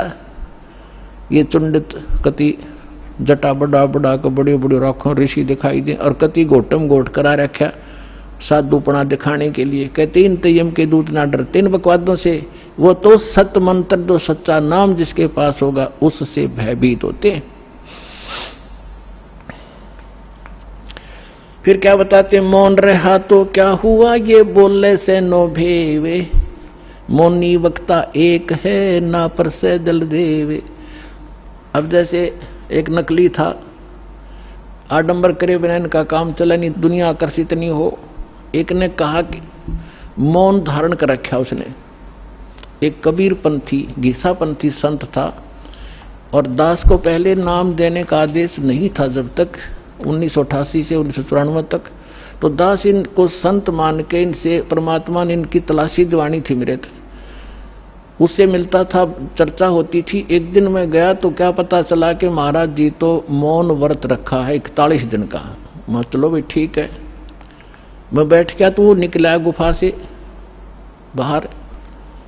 तो उसने क्या किया, एक स्लेट ले रखी जो बच्चों की होती थी पहले, स्लेट पत्थर की, और एक चौक ले रखा, उस पर लिखा कि भगत जी को चाय पिलाओ। स्लेट पे लिख दिया, तो वो चाय ले आए। फिर लिखा कब आए, वो बोला जी अभी आया हूं। अच्छा, अब वो स्लेट पे लिखे और फिर उनको पानी पिलाओ। अब यहां वो परमात्मा कहते हैं कि मौन रहा तो क्या हुआ जो बोले सैनो भेव, इशारों से बात कर रहा, मन तो डिस्टर्ब हो लिया। बताओ उस मौन रहने से क्या लाभ हुआ तुझे। और मौनी वक्ता एक है ना पर सैदल देव, परमात्मा के पाने के लिए ये आडंबर केवल बकवाद मात्र है आपकी, इनसे ये भगवान नहीं मिले। और ये भोली आत्मा इन्हीं से प्रसन्न होते हैं। बाबा जी भाई 41 दिन में, और फिर 41वें दिन उसने वो व्रत खोलना था, समागम हो गया, हजारों आदमी इकट्ठे हो गए, लाखों रुपये उसने मिल गए, हो गया उसका काम पूरा। वो भी पार और चेले भी पार। दोनों गधे बनेंगे इकट्ठे। कहते सन्यासी 10 नाम है ये शिव का धर है ध्यान, शिव के ऊपर और है ताको कर प्रणाम। ये सन्यासी 10 नामी सन्यासी कहलाते हैं, भगवान शिव को इष्ट मानते। कहते हैं शिव के ऊपर और परम शक्ति है, उसका ध्यान धरो जब तुम्हारा कल्याण होगा। भेखों से भगवान का दूर महल दरबारे, पाखंडी पहुंचे नहीं दे सतगुरु पार उतारे। इन भेखों से बनावटी आडंबरों से परमात्मा का घर बहुत दूर है, और पाखंडी वहां ना जा सकता ना ले जा सकता। सतगुरु दे पार उतार, सतगुरु आपको पार उतारेगा। डंब करें डूंगर चढ़े अंतर झिन्नी झूले, जग जाने बंदगी करें ये बोवे सुलभ भूले। आप देखते होंगे, हमने खूब देख रखा बिटर एक्सपीरियंस है दास का। क्या देखा करते, एक समय ये दास अपनी ड्यूटी पर जा रहा था। दास हरियाणा सिंचाई विभाग के अंदर जूनियर इंजीनियर की पोस्ट पर था, मोटरसाइकिल पे जा रहा था अपनी ड्यूटी पे। तो रास्ते में काफी व्यक्ति इकट्ठे थे।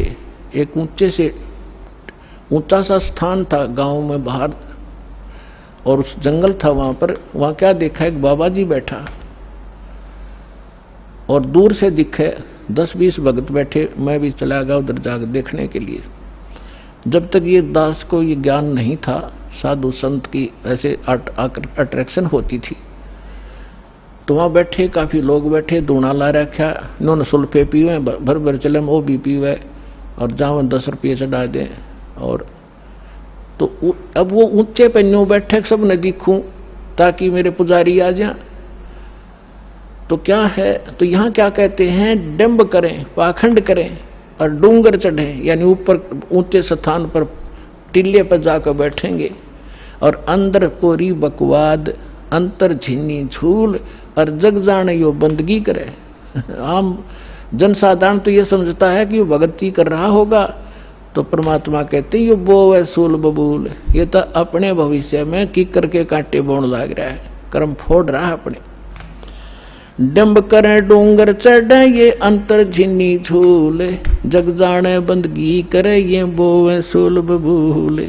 फिर कहते हैं माला मुक्ति न होते है, मुक्ति होत है नाम। इन माला से मुक्ति नहीं होगी, इस नाम से मोक्ष होगा, चाहे माला तो जप ले चाहे बिना माला तो जप ले। केवल ये माला पैर के आडंबर करते बात नहीं बनेगी। अपने आत्माओं जैसे दास आज जो सत्संग एंड करेगा उसी के कारण ये आगे चल के बात बिगड़ जाती है। जैसे थोड़ा सा उदाहरण देता हूं, ये माला गल में पहनने की परंपरा कैसे चली। जब भक्ति किसी भी युग में कभी प्रारंभ हुई थी, परमात्मा आते हैं, थोड़ी बहुत भक्ति वो स्टार्ट कर जाते हैं, चाहे प्रथम मंत्र की ही थी, तो उस माला से जाप किया करते थे।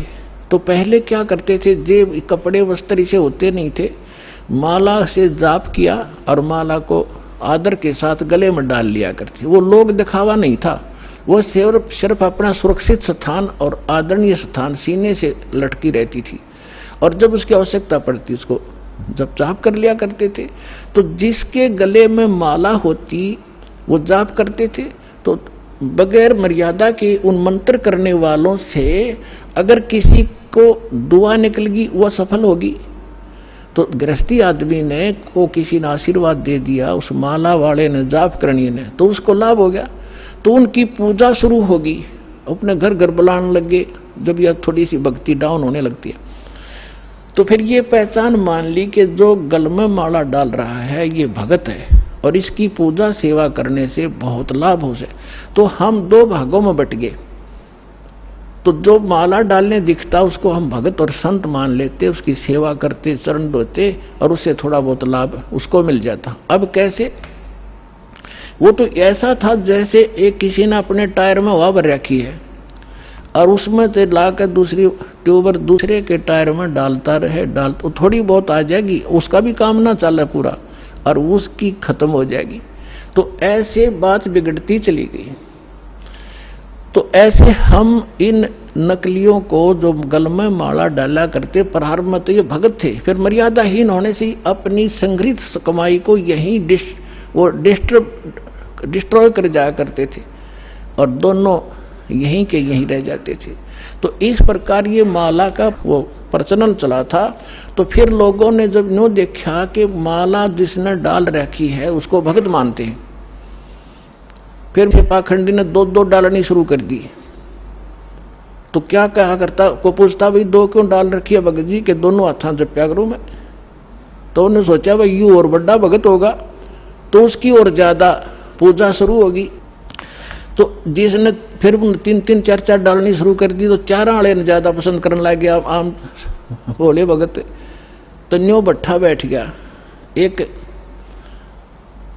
एक आश्रम के अंदर कुछ भगत, वो गांव वालों ने एक आश्रम बना रखा था, 5-7 कमरे बना रखे थे।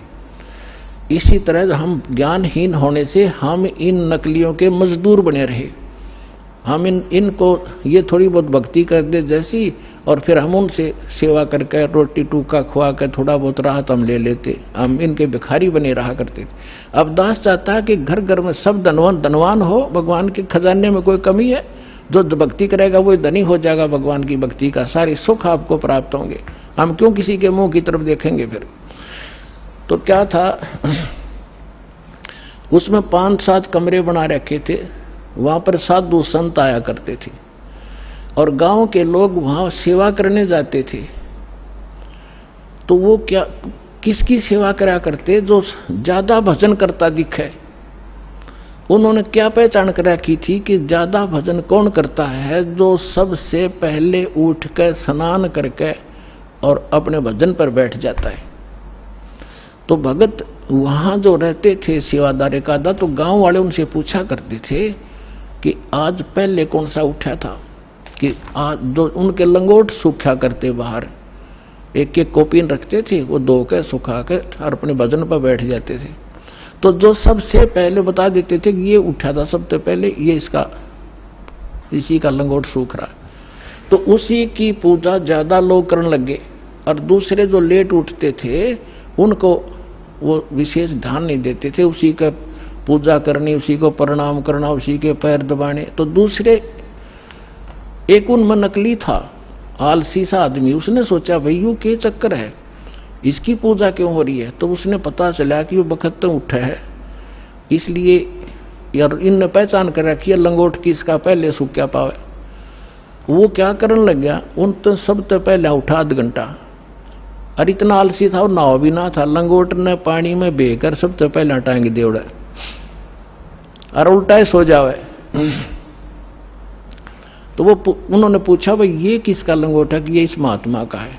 वो सारे उन सारे ने छोड़ देगा, उस नकली के लाग गए साथ, उस लंगोट की पहचान करके पहले कौन सा उठे रात ने।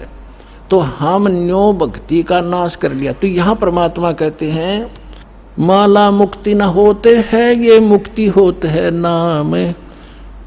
एक अक्षर बाहरा, ये उजड़ भला नगाम। कहते माला मुग्ध गंवारे को, गल में पैरा काठ। दगड़े दोजक के चल्या, लखी न सतगुरु बाटे। माला मुग्ध, इस मूर्ख ने ये गल में काठ पैर रखा, इतना मोटे मोटे मणिये। और दोजक, दगड़े दोजक के चला, नरक के रास्ते को पकड़ रखा है। लखी ना सतगुरु बाट, यानी सतगुरु के मार्ग का इसको पता नहीं चला। मुंड मुंडावे मूर्खा, ये कर हैं घोट में घोटे। बार भेख बनावे ही, अंदर गिन अनगिन खोटे। ये मुंड मुंडावे मूर्खा, यानी उस तरह फिरा लेते हैं, कचकोला कोरा कढ़वा लेते हैं। और कर मुंड मुंडावे मूर्खा, और कर हैं घोट में घोट। और बाहर भेख दिखावे ही, बाहर तजनो दिखे बड़ा महात्मा होगा, अंदर अनगिन खोट। केले की कोपीन है, ये फूल पान पल खाही। नर का मुख नहीं देखते, जो बस्ती निकट ना जाई। एक समय इस दास को ये ज्ञान प्राप्त हुआ, तो हम अपने ऑफिस में बैठ के फिर तो हमारे पास एक यही चर्चा हो जाती है, जो भी जिसने हमारी बात सुनावी थी उसको चर्चा शुरू कर देते थे। तो उनमें से एक कहने लगा कि नहीं, आपने संत तो देखे नहीं है। मैंने बताया मेरा ऐसे ऐसे गुरुजी हैं, उनसे मैंने दीक्षा ली है। तो वो एक कहने लगा आपने संत तो देखे ही नहीं है। दूसरा मेरा साथी कह रहा था, हम कैसे होते हैं भाई, कि मैं एक बार ऋषिकेश गया हुआ था, हरिद्वार से आगे, और वहां एक आगे जंगल है, 1 किलोमीटर आगे चल के साइड में, और वहां एक महात्मा रहता है, और वो केवल एक लंगोट बांधता है केले के पत्तों की। जंगल में रहता है, और जंगल में इतना गहरा चला जाता है, आदमी के तो दर्शन भी नहीं करता वो, और जय उसके दर्शन हो जाए तो बेड़ा पार हो जाता है। तो बहुत से लोग वहां इकट्ठे हो रहे थे, तो मैं भी जाकर बैठ गया, उनसे पूछा ताछी की, तो उन्होंने बताया कि एक महापुरुष रहते हैं यहाँ पर, और वो कभी कभी यहाँ दिख जाते हैं विचरण करते हुए, तो हम उसके दर्शनार्थ बैठे हैं, हो सकता हमारे भाग जाग जा। लेकिन वो जब भी कोई आभास होता है तो भाग कर अंदर गुफा गहरी जंगल में भाग जाता है, आदमियों को दर्शन नहीं देता। तो कहने लगा कि एक बता रहा था कि मैंने एक दिन थोड़ी सी दर्शन हुए थे, बस एकदम फिर वो पीठ फेर कर भाग गए, बस उस दिन थोड़ी सी कसर रह गई, ना बेड़ा पार हो जाता। तो उसी आस में 20-30 आदमी बैठे थे वहां। अब इस परमात्मा के ज्ञान से वो निर्णय होगा कि वो के था, वो कौन था। है उसके क्या कहते हैं सुख संवेद में, केले की कोपीन है, वो फूल पान फल खाही। केले के पत्ते की तलंगोट बांध रखा है, ऐसे बैरागी त्यागी महसूस होते हैं और फूल पत्ते और फल खा के गुजारा करते हैं और बस्ती के निकट नहीं जाते, आदमी का मुंह भी नहीं देखते। ऐसे त्यागी बैरागी, उनको संसार एक समर्थ संत मानते हैं। अब उसका पैमाना दिया है सुख संवेद में। केले की कोपीन है जो फूल पान फल खाही, नर का मुख नहीं देखते जो बस्ती निकट नहीं जाही। वो क्या है? वो जंगल के रोज है जो मनुष्यों बिद के जाही, निस्दिन फिरो उजाड़ में न्यो परमात्मा पावे नाही। कैसा पैमाना दे दिया? वो जंगल के नील गाय हैं, रोज हैं जो आदमियां देख कर भाग जाओ, फदड़ फदड़ कर पता नहीं कहां जाकर डटे। ये जंगल के रोज है, जब नाम से मोक्ष होगा, इन बकवादों से होगा। इस जंगल में पशु सारे नंगे फिरे और भाग जाते हैं, मर्ग भी भाग जाते हैं आदमी से डर के। फिर इसका समाधान बताते हैं। डेरे डांडे खुश रहो, ये खुसरे लेना मोक्षे। दरु प्रहलाद पार उतर गए, फिर डेरे में क्या दोष। परमात्मा देखो, और तो उदाहरण उनके पास था नहीं जब ये ज्ञान मालिक दिया करते थे। हम धरु और प्रहलाद को मुक्त मानते हैं। मानते हो कहां जी? तो जब धरु और प्रहलाद तुम कहते हो पार हो गए, उनके इतिहास देखो पढ़ के। प्रहलाद जी 10 वर्ष के थे जब नरसिंह जी आए, उनको मिले, यानी परमात्मा प्राप्ति हुई। भक्ति वो पहले से ही कर रहे थे और फिर उन्होंने शादी करवाई। और जो राजा बलि था, जिसने वो 100 अश्वमेध यज्ञ करी थी इंद्र की गद्दी प्राप्त करने के लिए, और जिसके लिए भगवान आए थे 52 रूप बना के, तो वो प्रहलाद का पोता था, बैलोचन का लड़का था। तो उनने ब्याह करवाया, बालक हुए और वो पार हो गए। और ध्रुव का भाई था उत्तम, उसकी मृत्यु हो गई थी। फिर ध्रुव ने ब्याह करवाया और उत्तम वाली पत्नी भी उसके साथ रखी उसने, तो वो भी पार हो गया। तो कहने का भाव ये नहीं है कि तुम जो बकवाद करते हो कि ब्रह्मचारी जंगल में गए वह पार होंगे। नहीं, अगर ब्रह्मचारी पार हो तो ये इजड़े तो सब तो पहला पार हो जा, उनका तो 5-6 नंबर आवे। लेकिन मोक्ष होगा भक्ति से, चाहे ब्रह्मचारी हो कर लो, और चाहे ये खुसरे कर लो, और चाहे गृहस्थी कर लो। दुराचार बुरा बताया, ये तो वैसे अच्छा नहीं, वैसे भी बेहुदी बातें हैं। तो कहने का भाव है भक्तों के तो वैसे सतर के काम नहीं है। तो इस प्रकार क्या कहते हैं? डेरे डांडे खुश रहो, डेरे डांडे खुश रहो, खुसरे लेना मोक्ष। और द्रुपरलाद भी पार हो गए। फिर गृहस्थी में के दोष? अपने आत्माओं ये 9 काम बिगाड़े हैं। एक बार गरीबदास साहिब जी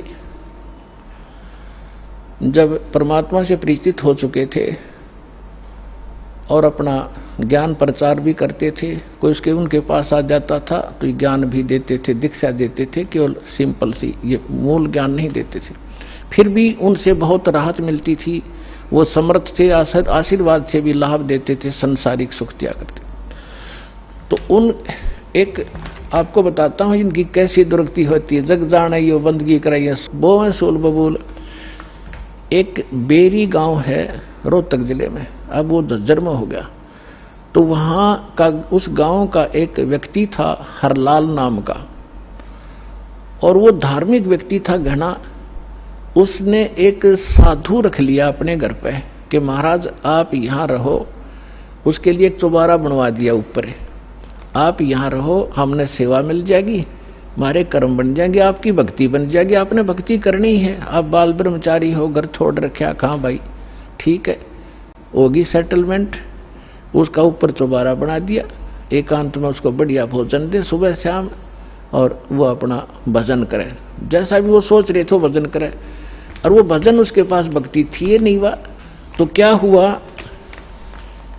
कि वो क्या करता था, बढ़िया माल खावे और आप खावर सो जावे, या जिसी भक्ति थी अटपट की वो साधना करे थोड़ी बहुत देर, वो भक्ति मोक्षदायक थी नहीं। तो क्या हुआ, कुछ दिनों के बाद उस संत की मृत्यु होगी, अंतिम संस्कार कर दिया।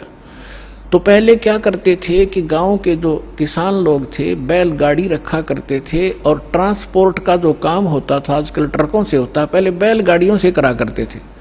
तो बेरी से और इधर नजफगढ़ साइड में जाया करते थे, वो अपनी उस मंडी से सामान लाते थे, जैसे वहां से गुड़ ले आए, बूरा ले आए, इधर से बाजरा ज्वार ले जाते थे भर के, ऐसे वो ट्रांसपोर्ट करते थे। एक दिन गरीबदास साहिब जी उसी रास्ते पर, जो रास्ता गांव छुड़ानी से होकर बेरी से और आगे जाता था नजफगढ़ साइड में, तो वहां कुआं था एक, उस कुएं पर बैठ कर गरीबदास जी स्नान कर रहे थे। सुबह सुबह गर्मियों का मौसम था, 5 बजे उधर से वो हरलाल गाड़ी लिए आ रहा था, और उसने जो बैल एक जोड़ रखा था, वो बैल था गोरे कलर का, लाल रंग का, और वो किया उसने, वो बैठ गया, वो बैठता था ऐसे, और वो हरलाल उतर कर फिर उसका लठ मारता, उसने फिर जबरदस्ती ठाता, फिर वो आधा किलोमीटर ठीक चलता और फिर बैठ जाता। तो वो कुदरती वहां बैठ गया आकर जहां गरीबदास जी नहा रहे थे, स्नान कर रहे थे। तो गरीबदास जी न्यों के न्यों उठ के धोती बांध रखी थी नहाते नहाते, और वहां गए उस बैल के पास जो बैठ गया था, एक बैल खड़ा था, गाड़ी रुक गई थी। तो उन्होंने उसके कान में कोई बात कही, वो एकदम खड़ा हो गया, वो बैल खड़ा हो गया। तो किसान ने तो यह बड़ी बात थी, बैल ठीक चलने लग गया, और वो वहां से लेकर बेरी लगभग 10-15 किलोमीटर पड़े हैं छुटानी तक, बेरी तक वो बैठा नहीं। उधर से राम रमी हुई, महाराज कौन हो आप? भाई गरीबदास नाम है मेरा, और यू क्या हो गया? कुछ ना, बस आगे इसका समझ में। जब तो वो चला गया, फिर उसने जाकर देखा, उसका जब न्योना जची की खड़ा हो गया, जाते फिर बैठेगा थोड़ी दूरी पे, वो ना बैठा। तो फिर उसने पता करा, भाई वो बैल ही इतना इस दूसरे तो भी आगे चल रहा है, तो इतना तेज चल रहा है, क्या चक्कर है? उसने क्या कर दिया इसके कान में? तो वो वापस आया, जब उस गांव में रुक गया और पूछा वह गरीबदास कौन है? वो कुदरती परमात्मा वहीं आगे स्नान, वो गरीबदास जी उसी टाइम से स्नान, उसने नहीं सोचा इस टाइम से आकर वो नान भगत और वहां मिल लेगा। तो जब वो स्नान करना, पता था भगत किस लिए आ रहे हैं, वो तो परमात्मा से परिचित हो चुके थे। तो जब उसने देखा कि वो आदमी है जो उस दिन बैल के कान में कुछ इसने फूक फाक मारी थी, प्रणाम किया और पूछा, भगत जी आपने इस बैल के कान में क्या बोल दिया? ये तो उसके बाद डटा नहीं डटता और ना बैठता, आप तो भाई पहुंचे हुए महात्मा हो। अब इतना गरीबदास जी का उसमें इतना था नहीं, क्योंकि हम घर का जोगी जोगड़ा और बाहर का जोगी सिद्ध, ये तुम्हारी पुरानी आदत है। तो गरीबदास जी ने कहा कि अब बैठ जा, बताऊंगा क्या कह दिया मैंने। आपके घर में चौबारे में एक बाबा जी रहा करता, संत भगत अखा जी रहता था। कहाँ गया वो? तो उस अरलाल भगत ने, किसान था वो जाट, उसने बताया जी वो तो मृत्यु को प्राप्त हो गया, 4-5 वर्ष हो गए। परमात्मा ने कहा कि ये बैल ओए है तेरा बाबा जी, इस नकली पर भक्ति बनी नहीं, सत साधना इसके पास थी नहीं, यू खावा था सोया था, नकली डड़े डोया था, कंकर पत्थर कट्टे करे, साधना ठीक नहीं थी। ये वही बाबा जी है, वो भगत जो घर छोड़ कर चला गया था, ब्रह्मचारी भी था, बैल बनकर गाड़ी खींच रहा है, क्योंकि तेरा खा रखा था इसने, पूरा करना पड़ेगा वापस। मैंने इसको ये कहा, भाई भगत जी चाहे तो लठ खा के इसका दे दे, और चाहे अपना स्वभावक पूरा कर दे, पूरा करे पीछा छूटेगा तेरा। इसका समझ में आ गई, अब ये तेरे पूरे करेगा। अब पुणात्मा देखो, अब जो भी कोई साधना कर रहे हैं वो हैं परमात्मा के बच्चे, किसी ना किसी जन्म में वो मालिक के साथ रहे। आगे साधना नहीं मिलती तो वो 84 लाख योनियों में चले जाते, और परमात्मा ने वहां भी दया करा दी अपने गरीबदास जी के माध्यम से। अरलाल का मन फेर दिया कि अभी भगत था यो, और यू बैल बन गया, इसकी दुर्भाग्य। पर आज के बाद इसने मैं गाड़ी में नहीं जोड़ूंगा, अलग से बांध दिया चारा चरावे और बैठा रहे। देख परमात्मा ने भगत की वहां भी रक्षा कर दी और सुविधा दे दी, लेकिन भक्ति बिना क्या बने, अगला जन्म उसका सूर का होगा, फिर क्या सुविधा देंगे। तो पुण्यात्माओं, यह सौभाग्य आपका, आपको अनमोल रत्न मिल रहा है, इन्हें संभाल कर रखियो। अब जो प्रसंग चल रहा था, दास आपको बता रहा था कि अब आपको वो अनमोल वस्तु मिल गई है जो आज तक किसी को प्राप्त नहीं हुई। आपका भक्ति धन थोड़ी ही साधना से अत्यधिक बन रहा, संग्रहित हो रहा है, और इसी भक्ति धन से आपको यहाँ की भौतिक सुविधाएं भी प्रयोग करनी है और आगे चलने के लिए भी इसको सुरक्षित रखना है, इसको बांटना नहीं। अपने आत्मा कुछ दिनों के बाद जिसने 1-2 वर्ष साधना या कर ली भगवान की सत साधना, तो आपका जो भक्तिहीन हो जाओगे, आप किसी को आशीर्वाद दे दोगे ना, वो भी फलने लग जाएगा।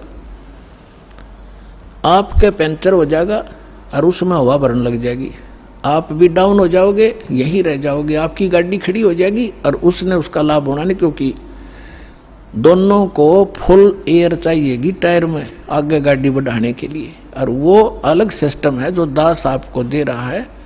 इससे पंप सारे भरो और अपनी गाड़ी चलाओ। एक दूसरे मूर्ख होगा जो अपने टायर में दूसरे के टायर में हवा भरे, दोनों कंडम हो जाओगे। तो इस साधना से हम ऐसे बिगड़ जाते हैं।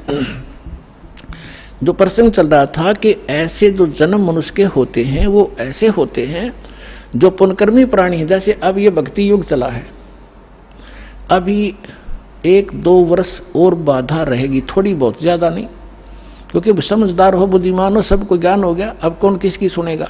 फिर 1-2 वर्ष के अंदर पूरे विश्व में फैल जाएगा, सब आपके साथी समर्थक हो जाएंगे, फिर बातें खत्म हो जाएगी। फिर जो मर्यादा आप करोगे आपका सहयोग देंगे और वो भी वो मर्यादा ही पालन कर रहे होंगे, तो आपका भक्ति खंड नहीं होगा, आप भी सफल होंगे और वो भी होंगे। फिर क्या होगा कि कुछ दिनों में आपको इतना सुख हो जाएगा, क्योंकि भगवान सुख सागर है।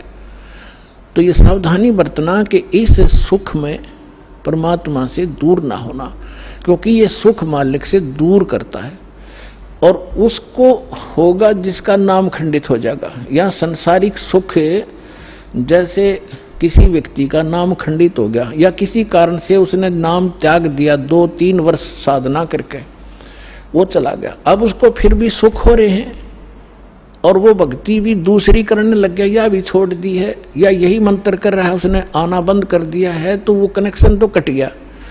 आगे चार्जर नहीं है उसका, लेकिन पिछला चार्ज जो बैटरी है वह काम कर रही है। अब वो काफी अच्छा चार्ज हो गया तो घने दिन भी काम कर देगी, लेकिन वो ये सोच रहा होगा कि मेरा क्या बिगड़ गया। अब फिर बिगड़ेगा, जब ऐसा बिगड़ेगा कि किसी प्रकार समझ में नहीं आएगा उसके। अब इतना ज्ञान दिया जाता है, मैं कोई बालक नहीं या वैसे थोक बिलो हूं, कोई लालच हो मुझे।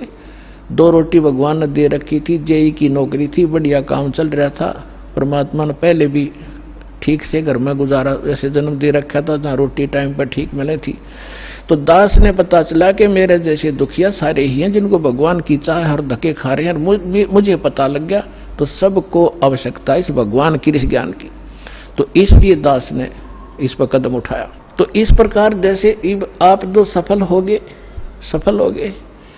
और एक बात और ध्यान रखना, आप यहां केवल उसी उद्देश्य को लेकर ना आना कि जैसे रोगी है वो रोग ही स्वस्थ हो, जिसको पुत्र की संतान नहीं है वो संतान ही हो तो बात बने।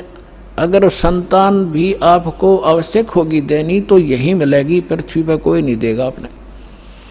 और जो आपका रोग निवारण होगा तो यही होगा, पृथ्वी पर कहीं होगा भी नहीं, और होगा ही होगा, रोग तो निवारण होगा ही होगा। बाकी संतान भी परमात्मा अगर चाहेगा तो सब कुछ कर सकता है। उसका एक लंबा इतिहास है, फिर बताऊंगा, ऐसी बात नहीं। यहाँ हजारों ऐसे प्रमाण हैं जिनके 10-10 वर्ष, 12-12 वर्ष और 15-15, 20-20 वर्ष ब्याह न हो गए थे और बच्चा नहीं था। सारे सब आजकल तो सारे जो है ना ये भौतिक और सारे ट्रीटमेंट हैं, ये भी करवा के छक लिए थे मालिक ने, उनको भी संतान दे दी। ये तो कोई बड़ी बात नहीं है, लेकिन हमारा आपका मूल उद्देश्य मोक्ष हो। और आपको पार करने के लिए परमात्मा जैसे भी आपको रखे वैसे ही रहो। जैसे डॉक्टर के यहाँ मरीज होता है और उसको थोड़ा बहुत कष्ट भी बन रहा है, वो जैसे भी कोई ट्रीटमेंट करे, इंजेक्शन लगाओ जब भी थोड़ा बहुत दर्द तो होएगा। अब उस इंजेक्शन ना लगने दे, फिर वो ट्रीटमेंट क्या करेगा डॉक्टर। तो थोड़ी बहुत संकट, थोड़ा बहुत कष्ट आपको महसूस भी हो, वो गॉड गिवन समझना।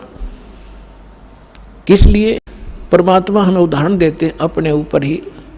कहते हैं कबीर सुख के माथे पत्थर पड़ो, जो नाम हृदय से जावे, बलिहारी वा दुख के जो पल पल नाम रटावे।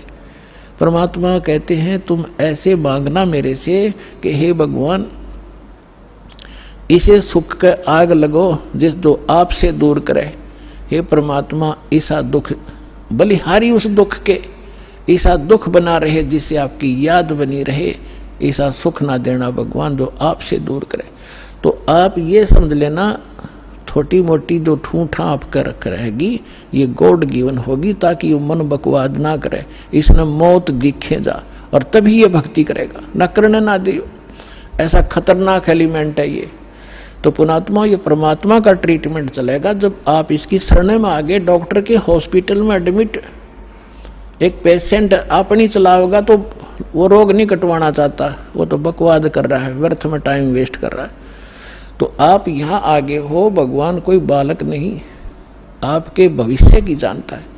अब जैसे किसी को एक्सीडेंट हो गया और उसका ब्लड चल रहा है, ब्लीडिंग हो रही है, तो डॉक्टर सबसे पहले उसकी कोशिश करेगा कि ब्लड रोकूं, चाहे उसकी टांग में कितनी पीड़ा हो रही हो, फ्रैक्चर भी हो रहा हो, उसने नहीं संभालेगा कि ये दर्द होने दे थोड़ा, पहले इसकी जान बच चली जाएगी जब ब्लड नहीं रोक आते। तो वो कह रहा होगा है मर गया, पैर टूट गया है मर गया, तो वो अलग बात है। पहले वो ब्लड रोकेगा, फिर उस टांग ने संभालेगा, उससे जान नहीं जा सकती। तो इसी प्रकार आप यहां आए हो केवल एक उद्देश्य लेकर, और परमात्मा को पता है कि कल ने इसके ऊपर एक ऐसी आपत्ति आओगी, इसकी जान जानी है या कोई और भयंकर अटैक है इसके ऊपर, तो पहले मालिक आपके उस संकट न हटावेगा जो भविष्य में और आने वाला, इससे भयंकर। और आप ये सोचोगे एक बता मेरा ये संकट ना ठीक हुआ, 2 बार लिया, तीसरी बार आ ली, 5वीं हाजिरी होगी। पुणात्मा, या तो आजीवन आने की नियत बनाओ जब आपका कल्याण होगा। ऐसा बालक नहीं भगवान के झाड़े ला देर जा, तुम अपने राज्य हम अपने राज्य नहीं। आपके असंग जन्म का कोड कटेगा यहां से। अब जो प्रसंग चल रहा है कि जिन जैसे सतयुग के अंदर पुण्यात्मा जन्म लेती है और उनके लिए परमात्मा ऐसा माहौल बना देता है, फलदार वृक्ष होते हैं सब जगह। जैसे आजकल हम कणक पैदा करते हैं कितनी मेहनत करके, उस समय ये ऐसे खड़े रहते जैसे सामक देखा हुआ आपने, ऐसे खड़े रहते हैं और जाओ और तोड़ो और झाड़ो, पकाओ और खाओ, फल तोड़ो खाओ और भजन, और उसमें भजन सभी करते हैं, उनकी एक ऐसी श्रद्धा होती है। तो वो भक्ति करते हैं शास्त्र विरुद्ध, और सुख सारे उपलब्ध हैं, शरीर भी स्वस्थ है, लाखों वर्ष जीवन भी रहता है, बाप से पहले बेटा भी नहीं मरता है, और विधवा औरत विधवा नहीं होती हैं। तो वो ये सोच रहे कि हम जो साधना कर रहे हैं इससे हमें लाभ है, नहीं, यह भूल मार रही है हमने आज तक। तो वो उस सतयुग में कौन प्राणी जन्म लेंगे, ये बहुत असंख्य युगों से चला रहा है। अब जैसे ये समय अब चल पड़ा, जो भगवान पुण्यात्मा है इस ज्ञान से संपर्क में रहेंगे, भक्ति ठीक करते रहेंगे तो ये पार हो जाएंगे। अब अरबों खरबों प्राणी पार होंगे अब इस पिछली पीढ़ी में, क्योंकि परमात्मा ने 3 युग इंतजार की है इस समय के लिए। और कैसे परमात्मा किस प्रकार ऐसे लुका छिपी करके और भक्ति बचा के लाए हैं, आप इस ज्ञान से परिचित होंगे तब पता चलेगा। कहीं भी जैसे आप सोचा करते श्री कृष्ण ने साड़ी बढ़ा दी द्रौपदी की, श्री कृष्ण नर के बस का ना था कुछ भी। परमात्मा की श्रद्धा बनाए रखने के लिए परमात्मा कहते मैं ही 100 छल छिद्र करता हूं, वही उसी संत का रूप बनाकर चले जाते हैं जो जिस गुरु पर आश्रित है, और उसका काम कर देते। भगत में आस्था बनी रहती है, और वो ने सोचा मेरे गुरु से या इस साधना से ठीक हो गया, होता उसके पूर्व जन्म के संस्कारों से। तो परमात्मा ने इस भक्ति को बचा के जीवित रखना था, इसलिए आपको यहां तक लाए हैं। तो अब जो पार होंगे वो तो होंगे ही होंगे। मालिक का वचन है, सकल सृष्टि प्रवानिक होई, पूरा विश्व और नाम लेगा, मोक्ष होगा। फिर क्या होगा कि लास्ट में फिर ये तो स्वभाव है इस गंदे लोक का, एक फिर धीरे धीरे चाहकर परंपरा बिगड़ना शुरू हो जाती है। तो उस समय लास्ट में जो भक्ति यही कर रहे होंगे, लेकिन वो पार नहीं हो पाएंगे। उनकी संख्या भी थोड़ी नहीं होगी, बहुत लाखों और करोड़ों में होंगे जो पार नहीं हो सकेंगे, लेकिन भक्ति संग्रहित हो जाएगी उनकी जबरदस्त। तो वो फिर क्या करेंगे, काल के हाथ चढ़ेंगे।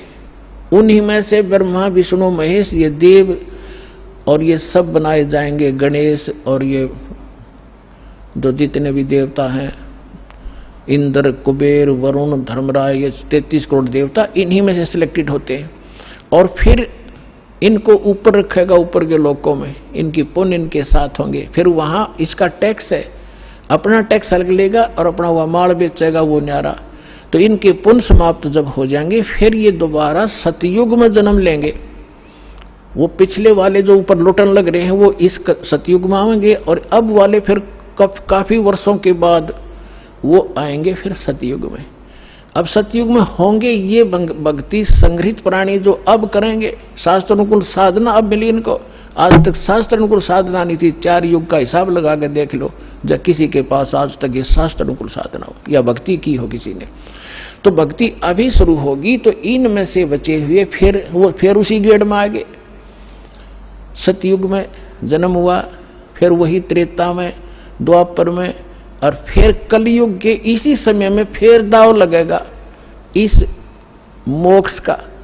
और ईब चूकिए तो फिर वही चक्कर, इंद्र हजारों वर्ष युगों तक आप वह इंद्र की पोस्ट पर रहोगे, हजारों वर्षों तक देवताओं के स्वर्गलोक में अपना माल खाओगे, बर्बाद करोगे पूंजी को। और फिर यदि आगे भगवान फिर कोई संत नहीं मिले, इतने जन्म मनुष्य के होकर भी फिर आप 84 लाख योनियों में चक्कर खाओगे। तो ये आज का विषय था कि आज आपको वो दाव लगा है, इसको संभाल के रखना। आपको मानव शरीर प्राप्त हुआ है, आपको 600 वर्ष पहले परमात्मा आए थे, तब भी आप मालिक के शरणों में थे। 64 लाख शेष थे, ये 64 लाख तक पहले आएंगे। उसके बाद फिर परमात्मा ने ये अपना प्रचार फैला दिया है। जैसे आपको बताया गया है कि ये वाणी उसको भी, जैसे कागभूषण की कथा सुनाई थी, 6 महीने कथा सुनकर उसका थोड़ा सा असर हुआ कि नाम ले लूं, तो ये इतना प्रचार होगा इस वाणी का, आंधी सी उठेगी। तो वो जो टर्न वाइज भी जिनका नंबर मनुष्य का आया है, वो कुछ दिन के बाद आ जाएंगे, शरण में आना पड़ेगा, और इस प्रकार ये सबका मोक्ष होगा। बोलो सतगुरुदेव।